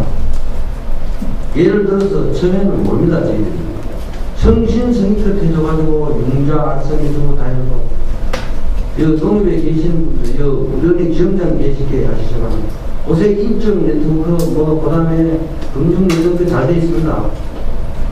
융자내로 가면은 8등급, 9등급 요새 전산을 쏘을 수가 없습니다. 이게 절대 안 돼요. 기농은 무조건 계획된 기농이 돼야 성공할 수 있다고 분명히 말씀드립니다. 제가 짧은 시간을 많이 때문에 상세하게 말씀 못 드리고, 그 다음에 주택 구입에 대해서 몸을 베시는 분들이 많아요. 상주나 농업에 대해서 좀 아시는 분들 있잖아요. 연동하우스라고 있습니다.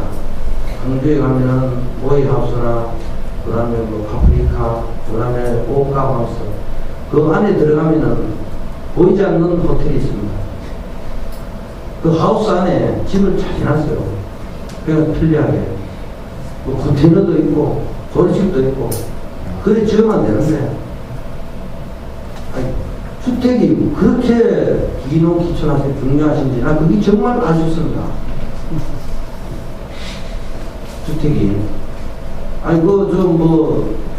심지어 제가 말씀드려도 안 됐습니다만, 부부지간에 살면은 좀 조금 들어 좋고, 그래 사시면 되는데, 굳이 좋은 주택에 해가지고, 또, 제가 이런 말씀 드리면 좀 죄송합니다만, 흙집, 그렇게 좋아합니다. 저는 안 됩니다. 흙집에 가면은, 제가 실예를 하나 드리겠습니다. 이거는 실명을 맡겨도 되겠습니다. 우리 변해강 시인이라고 있습니다. 제가 그 집에 갔습니다. 하니까, 딱 보니까 집이 아니에요. 문목을 쟀는데, 금이 이만큼 갔어요. 사모님이 저한테 그러더라고. 굉장히 죽겠어요. 왜 그런 겁니까? 둘이 그런 거 자는데 밤에 딱 그런데 소리가 나는데 막 이만한 벌레들은 놀래가지고 죽을. 그리고 기농 기촌 하신 분들 흙집에 정확하게 알고 지으시면 되겠어요. 그런데 또 제가 와서 그렇습니다. 흙집은 이런 단점이 있습니다. 제가 받는 흙집 10집 중에 9집은 비가 새가지고 섞고 있습니다. 벌레가 나고 있습니다. 흙집을 졌으면 흙집 관리를 해 주셔야 되고 아시는 지강이 져셔야 돼요. 그 다음에 집보다가는 소원에 와서 너리물에 돈이라고 돈을 벌려고 왔으면 돈 버는데 치중해야지 왜 집에 치중하는지 참 이해가 안 가고. 그 다음에 집은 수익이 난 이후에 지어도 됩니다. 시간이 자꾸 많이 가서. 그 다음에 농지 구입에 대해서 정말로 여기는 서울 사람들은 특히 경상도나 그런 사람들 성질이 없답니다.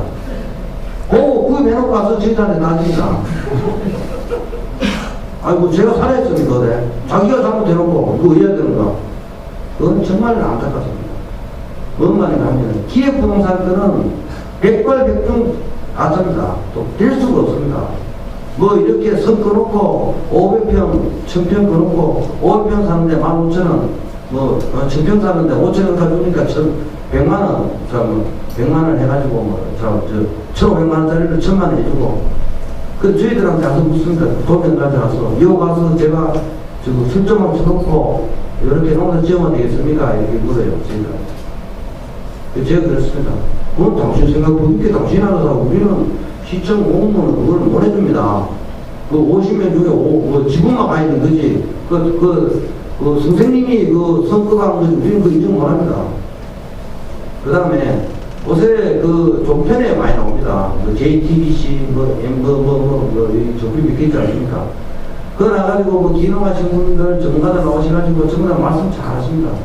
저는 실제로는 그분들 앞뒤가 맞는 것이 공무원하고 우리 여기 있는 앞에 쓰신 분들 말처럼 전부 말처럼 100%만 말한다고 그래요. 그래갖고 그다음 다 이야기 하시는 분이 뭘 하냐면은 그거는 시청이나 전문가한테 물어보는 게 좋겠습니다. 그게 뭐 앞뒤가 맞아요.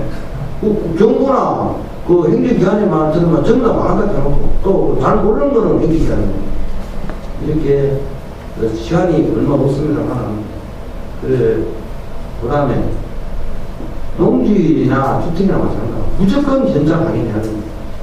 지금 제가 이런 말씀드려서 제가 마이시의 부장님 말씀했지만 상주가 대한민국에 똑같습니다. 농촌의 지적을 누가 만들었느냐? 일본 순사님들이 만들었습니다. 순사님들이 모자 쓰고 이자 값이어서 이걸 묶어내가지고 청량기술이라고 한 것이 우리나라 지금 현실 지적도입니다. 그 지적도 하고 그 현장을 갖다 놓아 맞는 거 99% 맞는 거죠. 땅은 길은 현실 지공하고 그 이해 잘 하셔야 됩니다. 이렇게 내 눈에 가는데 길이 있다. 예를 들어서 현지인하고 자기가 안 맞았을 때 길을 청약해 막아보면 명제가 됩니다. 신중하게 생각해야 됩니다. 그런 것을 당연하고 제가 샀을 때는 분명히 길이 있었는데 왜 없느냐? 그거는 본인들의 잘못입니다. 그리고 싸다고 지금 구입하시면 안 됩니다. 싼 거는 뭔가 있습니다. 저도 그 많이 들어봅니다만은 법원에 경매살 때 들어가면은 그거 가보면 좋은데 뭐 때문에 3번, 4번 유찰돼가지고 34%까지 내려가고 그 뒤에는 내막이 있습니다. 그거 잘 보셔야 합니다. 그 다음에 기농 기촌하시는 분들 특히 친환경 그 다음에 채식주의자 이런 사람들 상주에 제일 골치 아픈 사람이 기농 기촌팀이 아니고 KT하고 한전입니다. 왜 그렇게 골짜기를 들어가시는지 모르겠어요. 골짜기 어느 정도 골짜기 들어가야 되지. 전부 다 휴대폰 안 터진다고 막 KT한테 상주의 KT 지점장님들이 저거 보면 막 구원합니다. 그 제일 먼저 도망가는 사람이 KT하고 한전이에요. 오시면은 다 던져주고. 그리고 지금 내 마음같이 연세가 되십니다. 제가 그 분명히 말씀드리고 싶은 것은 10분 이내에 종합병원에 가셔야 됩니다. 이게 상주로 그런 게 아니고 대한민국 농촌에 가을에 한번 종합병원에 가보세요.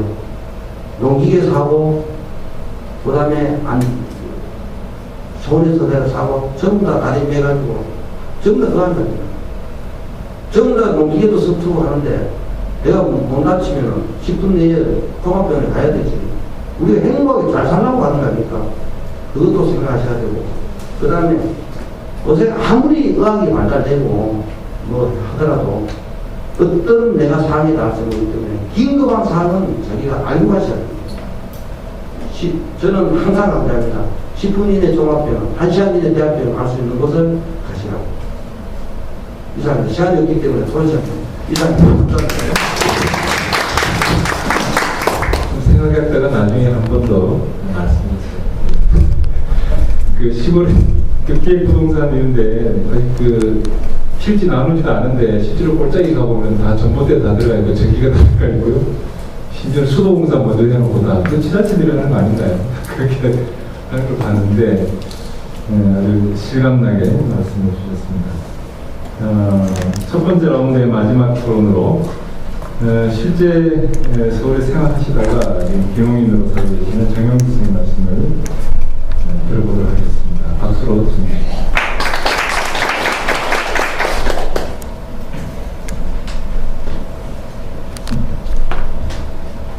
반갑습니다.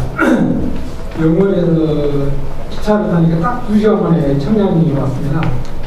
원래 서울에서도 저희 집에서 승용차를 가면 강원도 영월에 딱 2시간 거리거든요. 일단은 저희가 이제 기농지를 선택한 그 가장 큰 요인 중 하나가 일단은 서울하고 접근이 용이하다.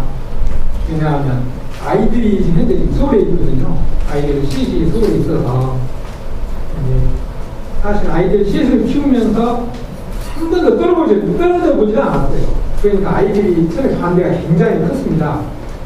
먼저 이제 집사람하고 상의를 할 때는 집사람이 흔쾌히 동의를 했는데 아이들이 동의를 했는데 좀 어려움이 많았어요. 그래서 사실 아이들하고 집사람하고 이제 상의를 해서 한 달에 한 번 이상은 집에 오는 걸로 한번 그렇게 해서 얘기를 했던 것 같습니다. 그렇게 해서 결정을 해가지고 현재는 강원도 영월 주천에서 사과 과수를 하고 있습니다. 금년도에 기농을 했어요. 그래서 제 말씀이 기농을 준비하시는데 조금이라도 도움이 됐으면 하는 그런 바람으로 말씀을 드리겠습니다.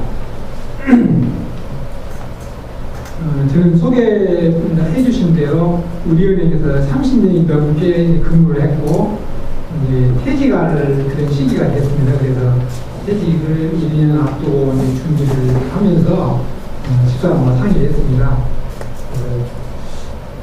퇴직을 하고 다른 직장에 가서 한 2, 3년 근무를 할 것인가, 아니면 그 2, 3년 근무하는 그 기간에 기농을 해서 2, 3년 농사를 지으면 그래도 반 전무가 가까이는 가지 않겠는가 하는 그런 이제 서로 상의를 했는데 요즘은 제가 좀 강조를 많이 한 거는 기농을 하자.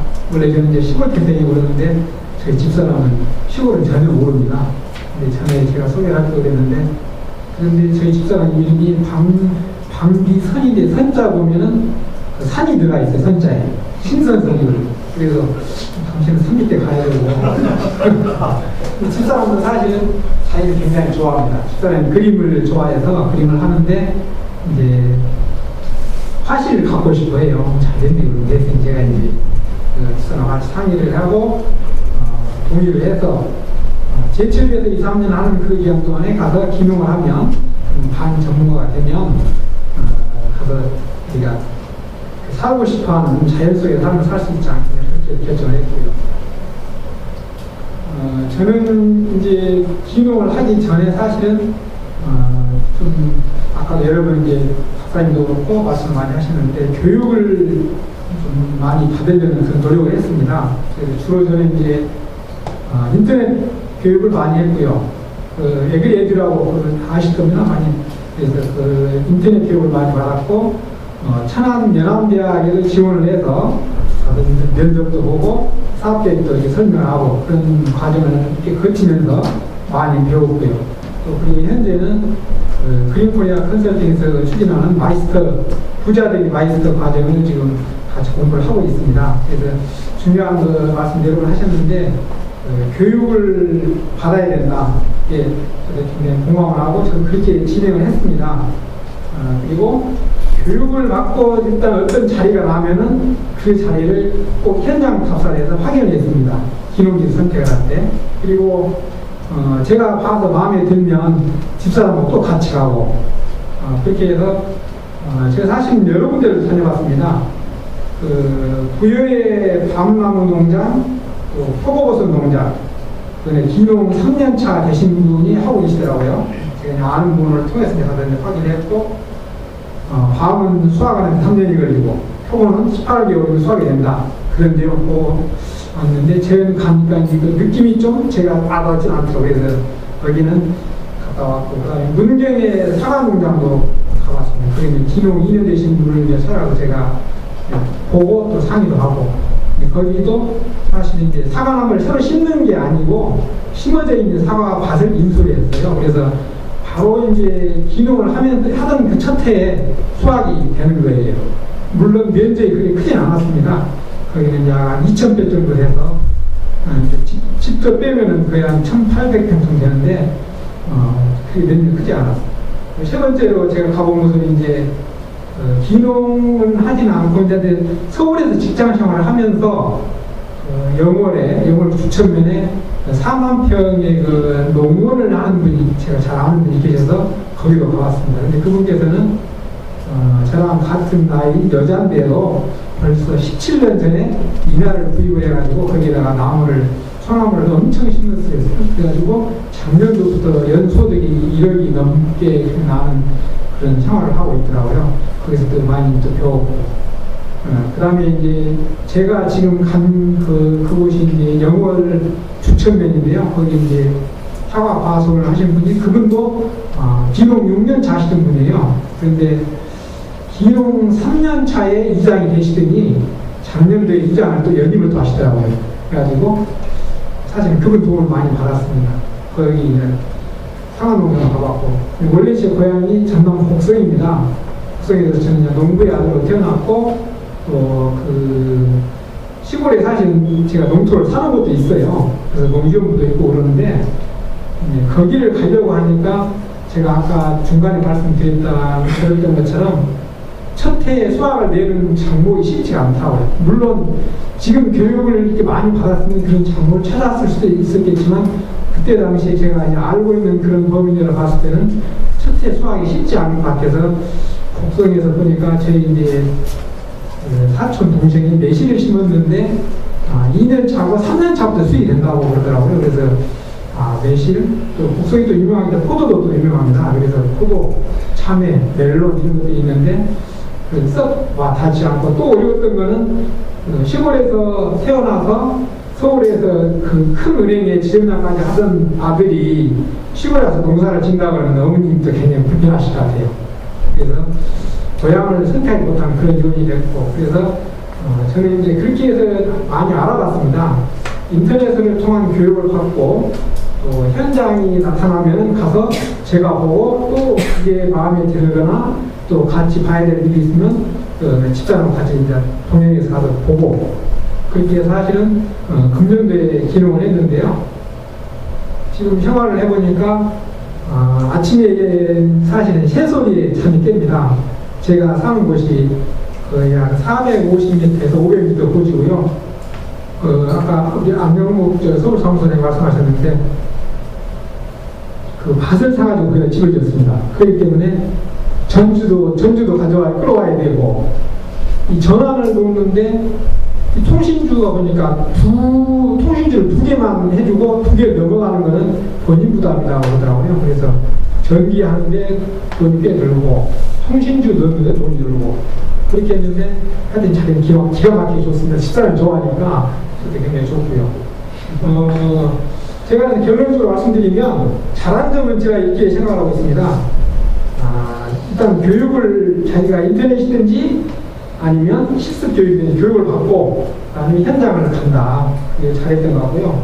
두 번째는 부인과 자녀들의 동의가 있어서 기농하는데 큰 힘을 얻었고요. 그 다음에 제가 사실은 산 과수원이 그 마을의 이장님 과수원이었어요. 그 이장님께서 이제 하시다가 반을 저한테 넘기신 건데, 이장님께서 이제 나중에 기능해 보시면 아시겠지만, 시골에서는 킹입니다, 킹. 모든 게 이장님을 통하지 않으면 되질 않아요. 되지 않는다기보다는 이장님 도장이 들어가면 다 지나갑니다. 자료가 좀 부족하더라도 이장님 확인만 있으면 지나갑니다. 그렇기 때문에 저는 이장님 밭을 탔고, 또 이장님하고 제가 사실 그 처음에 집이 없어가지고, 거기서 거의 그 이장님 댁에서 1개월 동안 그 배려를 해주셔서 거실에서 집사람 같이 잤어요. 생활을 했어요. 그러니까 서로 정도 많이 들었고, 그러니까 기농한 그래서 가장 어려운 그런 부분들을 제가 이장님을 멘토 삼아서 제가 세 번째 만났을 때 제가 형님이었습니다. 그러니까 굉장히 좋았어요. 저하고 나이 차이가 딱 그 5살 차이밖에 안 나거든요. 근데 제가 형님을 모시고, 제가 딱 다음에 제가 올 때는 형님을 모시겠습니다. 다음에 가서는 바로 형님을 모시고 깍듯이 예우해드리고, 정이 들었고 이렇게 해서 멘토를 모시는 게 중요한 생각을 들고요. 그리고 아까도 말씀을 드렸지만 올해 이제 8월 말이나 9월 초에 저는 이제 그 조생종인 홍로를 수확을 합니다. 홍로를 수확을 하게 되고, 그다음에 이제 10월 지나면 이제 늦게 나는 만생종인 부사를 수확하게 돼요. 첫 때부터 수확을 계획을 했기 때문에 그 지금 준비를 잘 하고 있습니다. 그리고 이제 가시면 아시겠지만 그 땅을 300평 이상을 소유를 하게 되면 농지원부가 나온다는 거 아시죠? 농지원부가 나오면은 이제 취득세 부분이 거의 감면을 받을 수 있는 그런 조건이 되더라고요. 그래서 그 기존의 농지원부를 활용을 해서 세금 면에서 굉장히 유리한 걸 했고, 또 지인이 소개를 해서 아는 거래를 했기 때문에 사실은 그 이전 등기 비용만 들고 복비도 또 안 들었어요. 그러니까 그런 좋은 점도 있었고, 제가 생각해 보니까 그런 점이 좋았고, 이제 특히 이제 배려를 해야 될 부분에서 제가 아쉬웠던 부분이라고 생각하는 것은 당초에 계획했던 것보다 제가 과수원을 구입하는데 조금 비용이 좀 많이 들었다는 그런 생각이 들고요. 네, 두 번째는 기농을 할 때 보니까 부인들의 대부분이 나이가 50대가 돼가는데 대부분이 건강상에 조금 체크를 해야 될 그런 부분이 되잖아요. 폐경기에다가 자기 원래 친하다는 사람들하고 단절되는 데서 오는 조울증이나 또 건강상에 체크해야 될 그런 부분들에 대한 배려가 좀 더 돼야 되지 않을까, 남자 입장에서 보면은 그런 부분들이 좀 좋고, 제가 어제 이제 6월달 전기요금, 수도요금 이렇게 계산해 보니까 거의 서울에서는 상상할 수 없는 그런 비용이 나오더라고요. 아까 유상호 박사님께서도 월 100만 원이면 된다 그런 말씀 하셨는데, 제가 말씀 이제 참고적으로 드리자 보면은 전기요금이 2만 원이 채 안 나왔어요. 그리고 농사용 전기가 따로 한 7,800원 나오고요. 전화요금이 한 4,000원 정도. 물론 핸드폰이 따로 있긴 합니다. 그렇지만은 비용이, 생활비용이 이런 정도 들고, 또 해보니까 그 이웃 간에 잘 지내면 거의 푸석이나 이런 건 다 그냥 생활할 수가 있습니다. 뭐 오이나 감자, 마늘, 상추, 고추, 피망 다 이웃 간에 그 관계에 의해서 서로 이렇게 텃밭에다 하고 그러면은 잘 할 수 있고, 그래서 저는 그래서 이제 중요한 것 중에 하나가 딱 10년 계획을 하고 지금 잘 배워서 6차 산업으로 가는 그런 길을 계획을 하고 있습니다. 10년 정도 해서 기반을 잡고 주위에 있는 땅들을 조금 하면은 체험 농장이나 그런 길을 계획을 하고 그렇게 가려고 하고 있습니다. 감사합니다. 예, 짧은 시간인데 재밌습니다. 아마 우리 정용 교수님도 앞에 얘기한 58년 개띠 언저리에 계신 분이 아닐까 싶은데, 지금 현재 아주 초기에 비교적 잘 정착해가고 있는 그런 상황에서 몇 가지 중요한 포인트들을 짚어주셨고요. 교육을 제대로 잘 받았다는 현장 답사, 그 다음에 아까 얘기한 여러 가지 이제 제도를 잘 이용하고 활용하고 이런 것들 중요한 요소입니다. 또 무엇보다도 이장님에게 잘 달라붙어서 소위 인적 네트워크를 잘 활용하는, 이건 중요한, 그리고 실제로 이제 그게 주민으로 정착하는 데도 필수적인 걸 잘 하신 것 같고요. 또 이렇게 앞으로 이제 이 나이가 들어가면서 이제 생기는 이제 부인의 건강이라든가 이런 변수도 챙겨야 된다는 거, 또 앞으로 한 10년 계획 이런 우리가 꼭 그 짚어야 될 부분들을 잘 짚어주신 것 같습니다. 저도 58년 개띠 언저리에 태어난 저도 베이비부머, 베이비붐 세대라는 사람인데 뭐 저희들 그런 얘기 많이 했습니다. 58년 개띠는 왜 이렇게 많이 이 사람 입에 회자되냐면 날 때부터 하도 그 숫자가 많아가지고 화장실 가는 것도 경쟁이고 밀가루 빵 한 쪽 얻어먹는 것도 치열한 경쟁을 했었던 것 같고 실제로 저도 그럴 때 생각을 해보면 서울의 신림동이나 봉천동이나 다른 많은 곳 보면 수업이 1부, 2부, 3부가 있었어요. 저 학년들은. 그리고 한 학년에 70명씩 20반이 있었고요. 어마어마했던 그런 시절에 58년 개띠들이 참 어렵게 치열한 경쟁 속에서 살아왔는데 그 세대가 이제 다 현업에서 떠나서 또 새로운 인생을 준비해야 되는 그런 시기인데 아마 우리 정용 교수님은 그런 맥락에서는 미리 또 준비하시고 비교적 잘 정착이 하시는 그런 내용을 우리에게 잘 말씀해 주셨습니다. 여기까지 한 라운드는 끝내고요.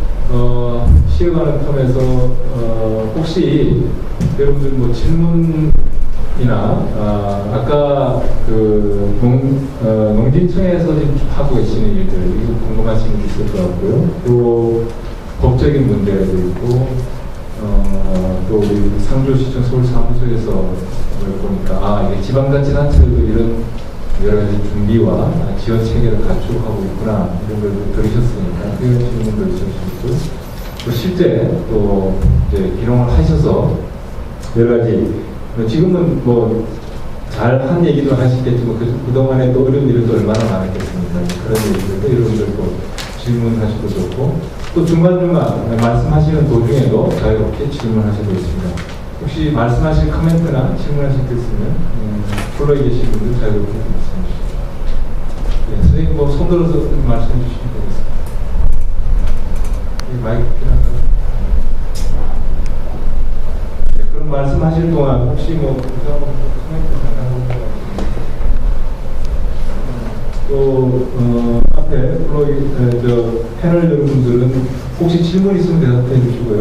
또 아까 말씀 못한 내용들 조금 메모하셨다가 또 2, 3분 추가 코멘트 해주실 때 준비해 주시면 김부성 지도관님께서 기농기촌 정책 지원 방안에 대해서 이제 세부적으로 나눠져서 지원이 되는 방향으로 가야 되지 않겠나, 그리고 그런 것들을 민간이 같이 거머넛을 통해서 가는 방향이 바람직하다라고 말씀드렸습니다. 그래서 거기에 대해서 제가 조금 첨언을 말씀드리면요.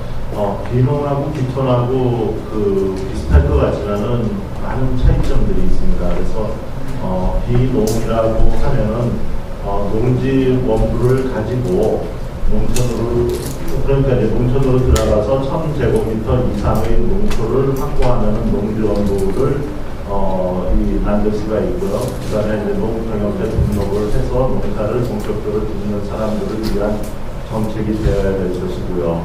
비촌이라 하면은 농지 원부를 가지지 않고 농촌에서 전원생활부터 시작해서 가공이나 판매나 유통이나 뭔가 업을 하셔야 될 겁니다. 그래서 그런 식의 생활을 하시는 분, 그러니까 농촌으로 내려가서 취직을 할 수도 있는 것이고요. 농촌에 내려가서 그냥 생활도 할 수 있는 것이고요.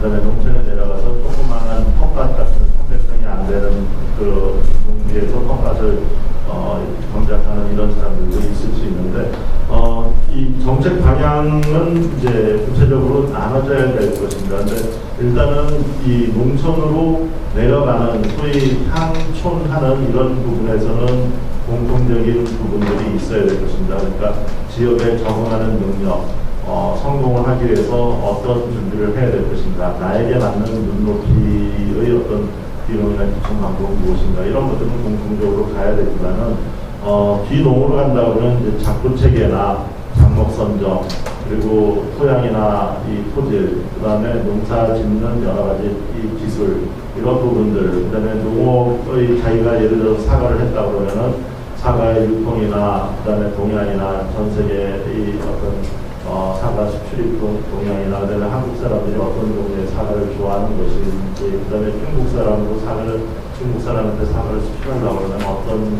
종류의 사과가 좋은지, 뭐 여러 가지 소득을 높이기 위한 이런 방법들도 이 스스로 공부를 하고 또 구체적으로 또 교육받고 실습하고 그다음에 훈련하는 이 체계를 좀 가질 수 있도록 정부가 구체적인 역할을 이제 교육하고 정보 제공뿐만 아니라 농촌의 연착륙을 할 수 있는 그런 방향으로 좀 가는 게 중요할 것 같고요.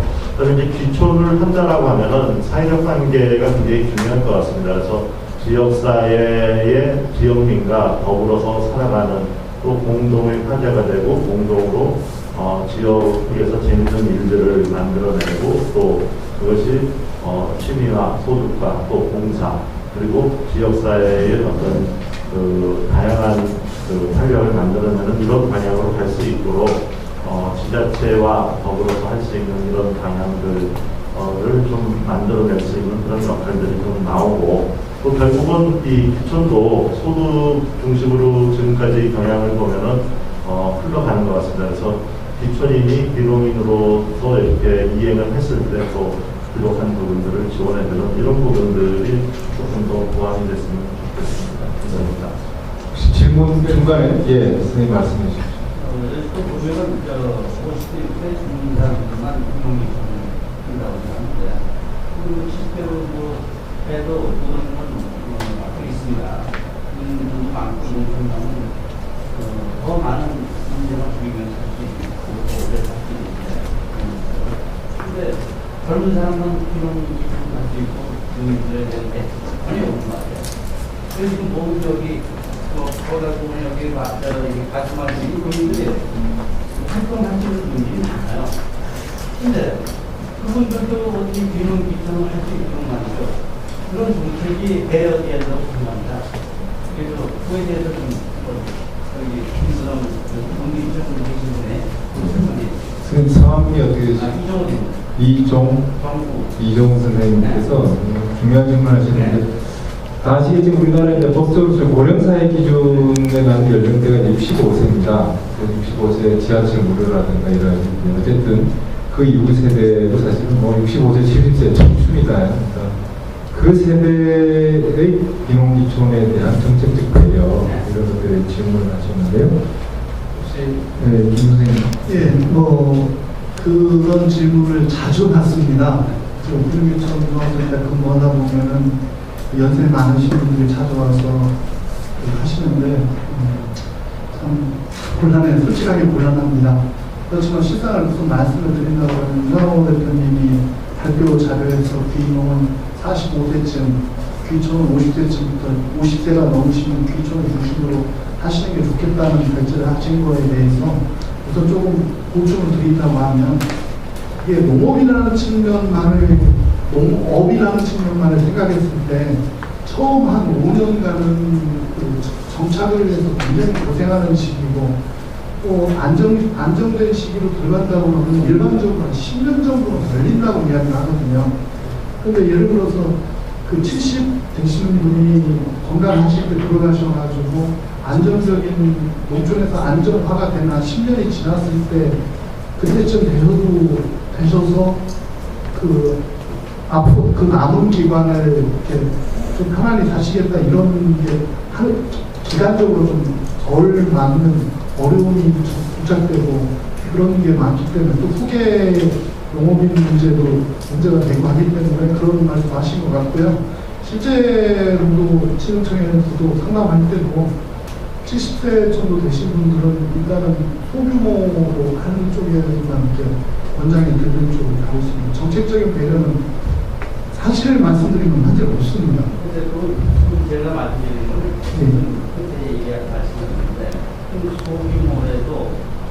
소규모라도 말이죠.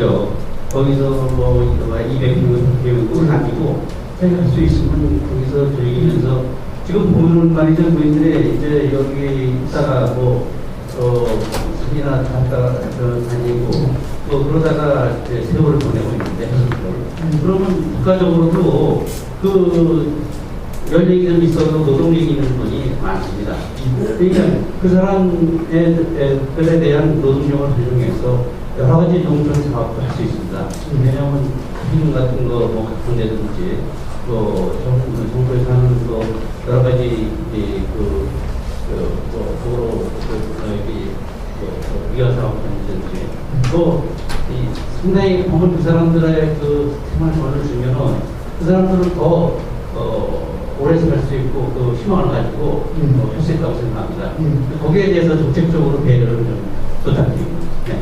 네, 고맙습니다. 아마 지금 연령에 따른 정책적 차별은 없는 것 같은데 문제는 이제 65세 이상 인구에 대한 특별한 다른 지원책도 없다 지금 그런 말씀인 것 같아요. 그래서 아마 이 부분에 대해서는 그 연령대의 노동 능력인에게 맞게 적절한 지원책을 좀 강구하는 것이 정책적으로 필요하지 않을까 그런 생각이 듭니다.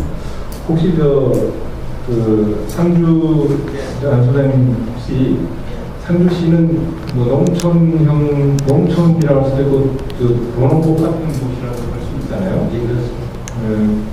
예를 들면 상주시라고 하는 기초자치단체의 관점에서 이런 정책적인 그 초점이 귀농에 가 있나요? 기촌에 가 있나요? 그걸 찾을 수 있습니까? 부장님 말씀하신 저희들 상주시는 도농부가 좋습니다. 쉽게 말하면 이제 다 아직도 기농 기촌은 도시지역에서 농촌으로 와야 되는데 상주는 도시지역으로 오니까 기농 기촌이 아니다. 그 다음에 저기 좀 불만이고 그 다음에 이제 농촌지역으로 온다 해도 유성호하고 김부선 지도관이 잘 하시지만 기농이 사실상 좀 퍼센트가 좀 높았고 앞으로 향후는 기촌이 늘을 것이라고 저는 계산합니다. 그러나 저는 기농 기촌을 크게 구분하고 싶지 않습니다. 솔직히 상주시 공무원으로서 왜 그런가 하면은 대부분이 기촌을 옵니다. 오는데 50% 정도 기농, 50% 기촌인데 오시는 분들이 대부분 농업을 하고 싶어 합니다. 예를 들어서 진대령이라고 해서 진대령, 그분은 100% 기촌을 왔습니다. 근데 그분도 저희들하고 상담 많이 것을 엄청나게 구해하고 있어요. 왜 그러냐 하면 500평을 따놨습니다. 그러면은 저희들하고 상담했으면은 진대령님 언젠가는 농사 지을 테니까 제발 묻고 300평은 농지, 200평은 대지로 하세요. 이렇게 했습니다. 그분은 농사 안 지는 지금 포도교육 받았답니다.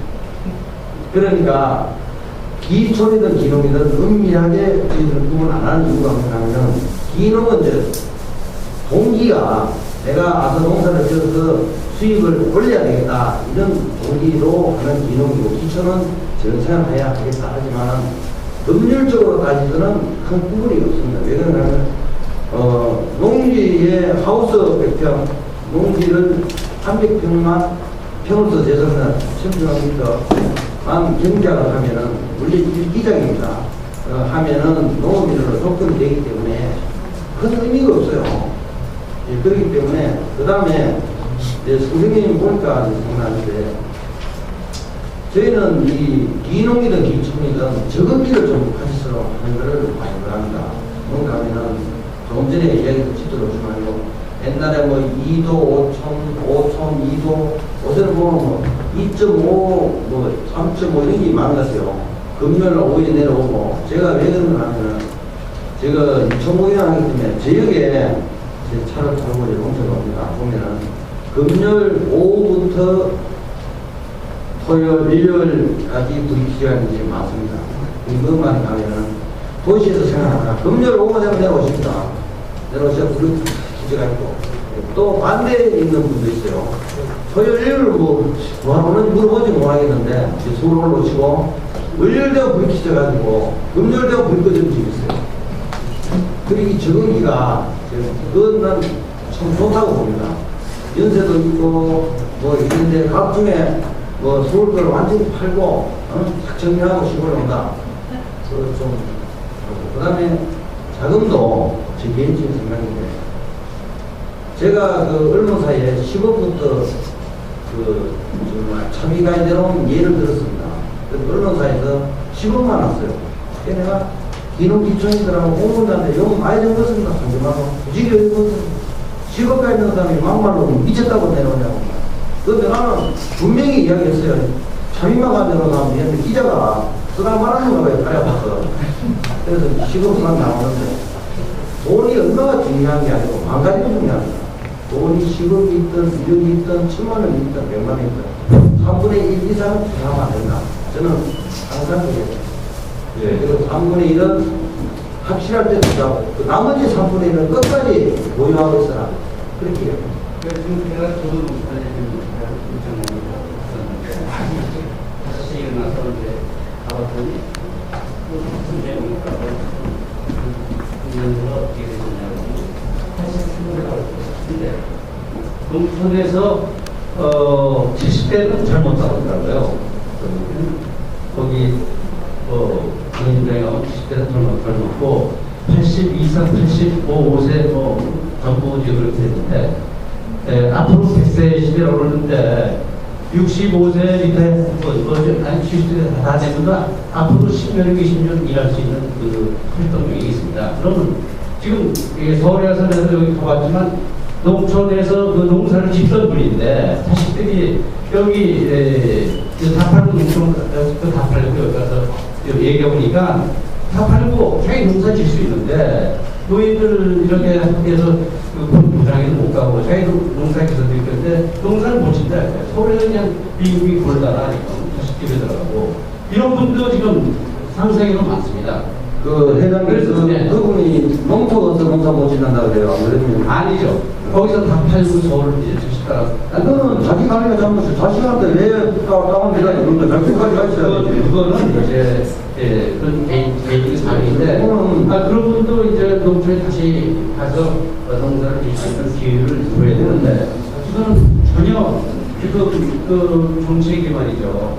이건 지금 80대 모르긴 하는 원인이 40대, 50대 가서 그 대선을 이제 받겠다는 식으로 지금 비농정책을 쓰는데 그건 아주 잘못된 것 같습니다. 왜냐하면 이 노인들도 일할 수 있는 이거를 만들어 줘야지만 여기 지금 도시에 있는 노인도 되고 또 할 분도 많습니다. 그럼 국가적으로 좀 지원을 해줄 수 있는 거고 노인들을. 알겠습니다. 그 정책에 대해서 한번 설명을 해주세요. 고맙습니다.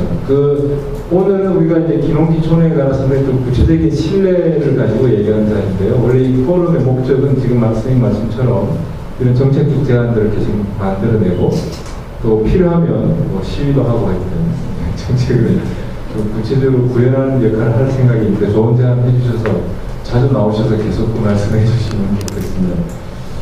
우리 안 소장님 말씀은 기농과 기초원을 법률적으로나 실제적으로 크게 구분할 필요가 없다는 말씀이고 오히려 그것보다는 단계적으로 또는 점진적으로 이렇게 차근차근 준비하고 실행하는 게 더 중요하다는 그런 말씀으로 듣겠습니다.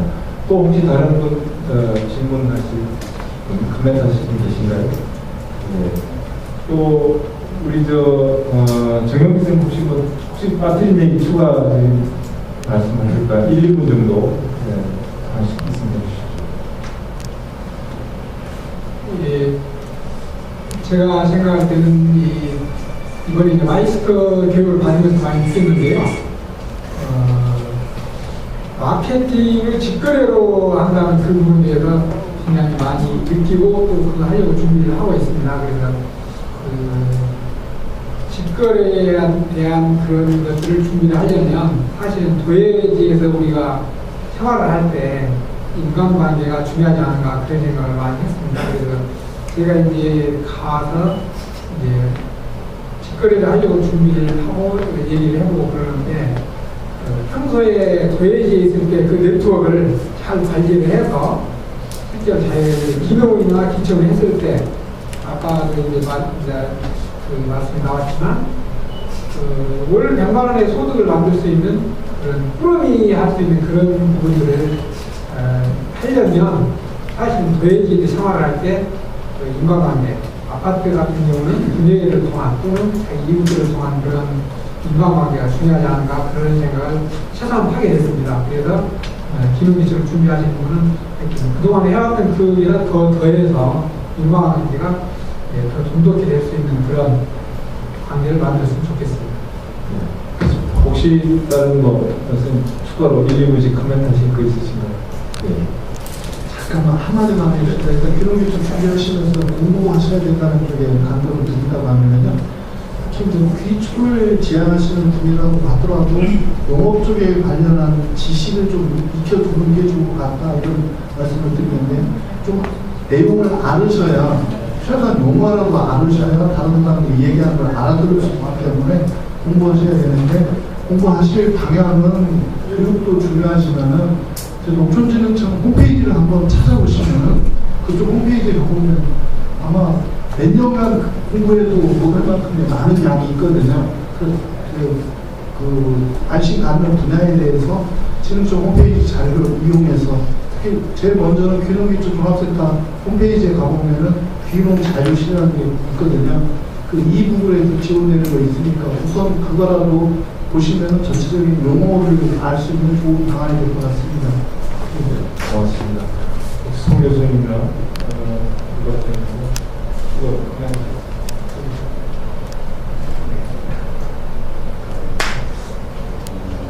제가 알기로는 70대 이상 뭐 이런 거 연령 제한 법률적인 차원에서 제한은 없습니다. 그리고 이제 그 현장 실무 또는 지자체 조례 단위에서 좀 정책 프로그램 할 때 좀 메시지 이런 식으로 장목이라든지 지역이라든지 그런 거에 따라서 좀 하고 있는데 장기적인 입법 방향은 뭐 그런 제한은 굳이 들 필요는 없을 거예요. 왜냐하면 말씀하셨듯이 우리도 이렇게 또 지혜 같은 게 필요한 그런 인간의 어떤 지능이라는 것은 다 비슷하답니다. 20대 어린 시절에는 기억력이 좋지만 또 나이가 드시면 또 종합적 사고력이라든지 논리력 그런 것도 훨씬 뛰어날 수 있으니까 비슷하답니다. 그래서 이런 것들을 적절히 활용하면 좋지 않을까 생각이 들고 또 하나는 이제 간혹 그 지역마다 지자체 상주같이 이렇게 정말 기농기촌 열성적인 이것도 노하우도 많은 지자체는 공무원분들 행정에서 정말 잘합니다. 그런데 그렇지 않은 지자체 만나면 일단 그 해석의 문제부터 빠져듭니다. 그래서 이제 기농기촌 하시려는 분들이 오히려 그 행정의 그 장벽을 넘지 못하고 그 주민들하고 만나기 전에 그래서 임의적인 어떤 유권 해석을 막을 수 있는 그런 매뉴얼 이런 것들을 좀 많이 만들어가야 되는데 그래서 제 개인적으로는 어떤 기농기촌 하시는 선배님들이나 아니면 같이 하시는 분들 또 준비하시는 분들이 민원을 많이 좀 제기해서 어떤 표준화된 어떤 유권 해석 매뉴얼을 만들 수 있는 그런 것들을 좀 자료를 많이 좀 축적해 나가는 것. 그래서 참지 마시고 좀 많이 좀 이렇게 하시는 게 그렇지 않을까. 그렇게 되면 적어도 처음에 25 과정이라고 했죠. 5단계 25 과정이면 기농기촌 과정에서 완스톱 서비스가 가능하지 않을까 생각합니다. 고맙습니다. 이정호. 예. 우리가 지난 50년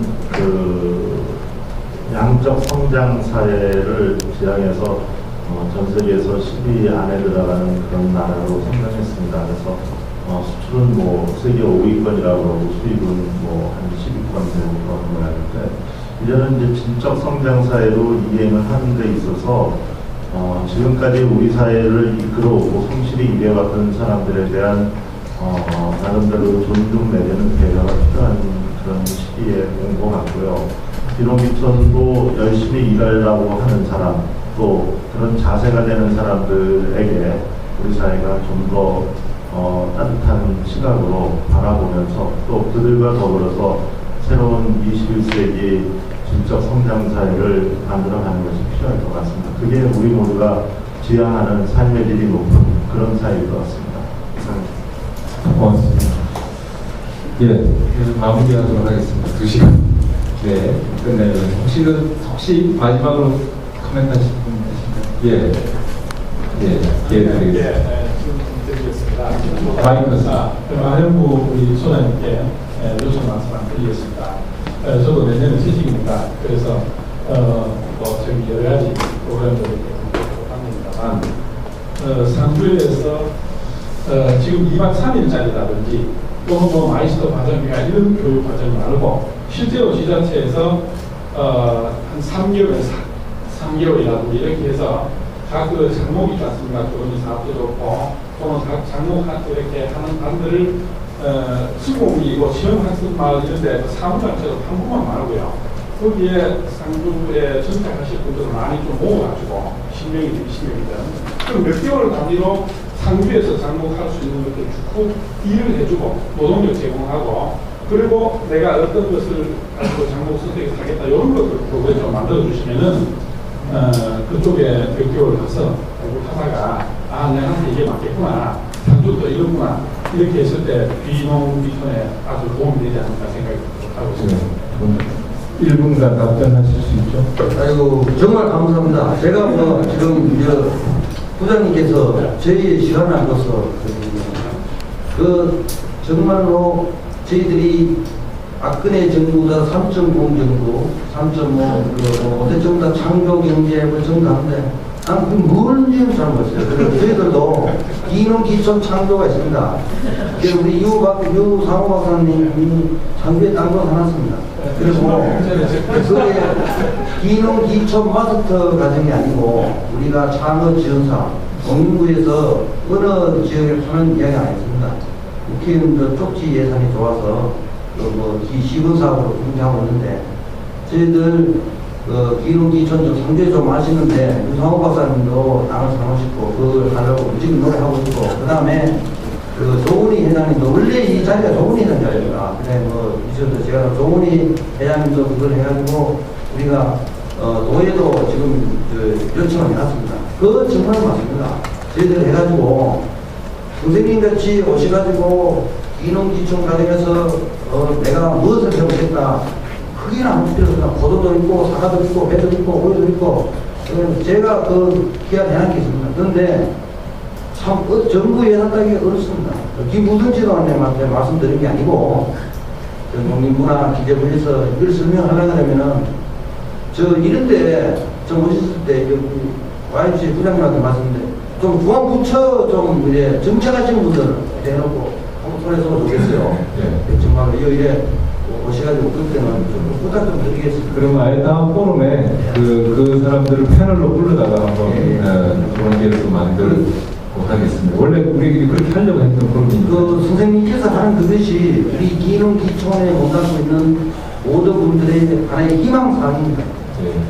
지금 말씀하신 선생님께서 제안하신 내용들이 하나의 좋은 지자체와 또 기농을 원하는 분들이 같이 협력해서 만들 수 있는 프로그램인 것 같고요. 실질적인 프로그램들 좀 많이 됐으면 좋겠습니다. 예, 6시가 됐네요.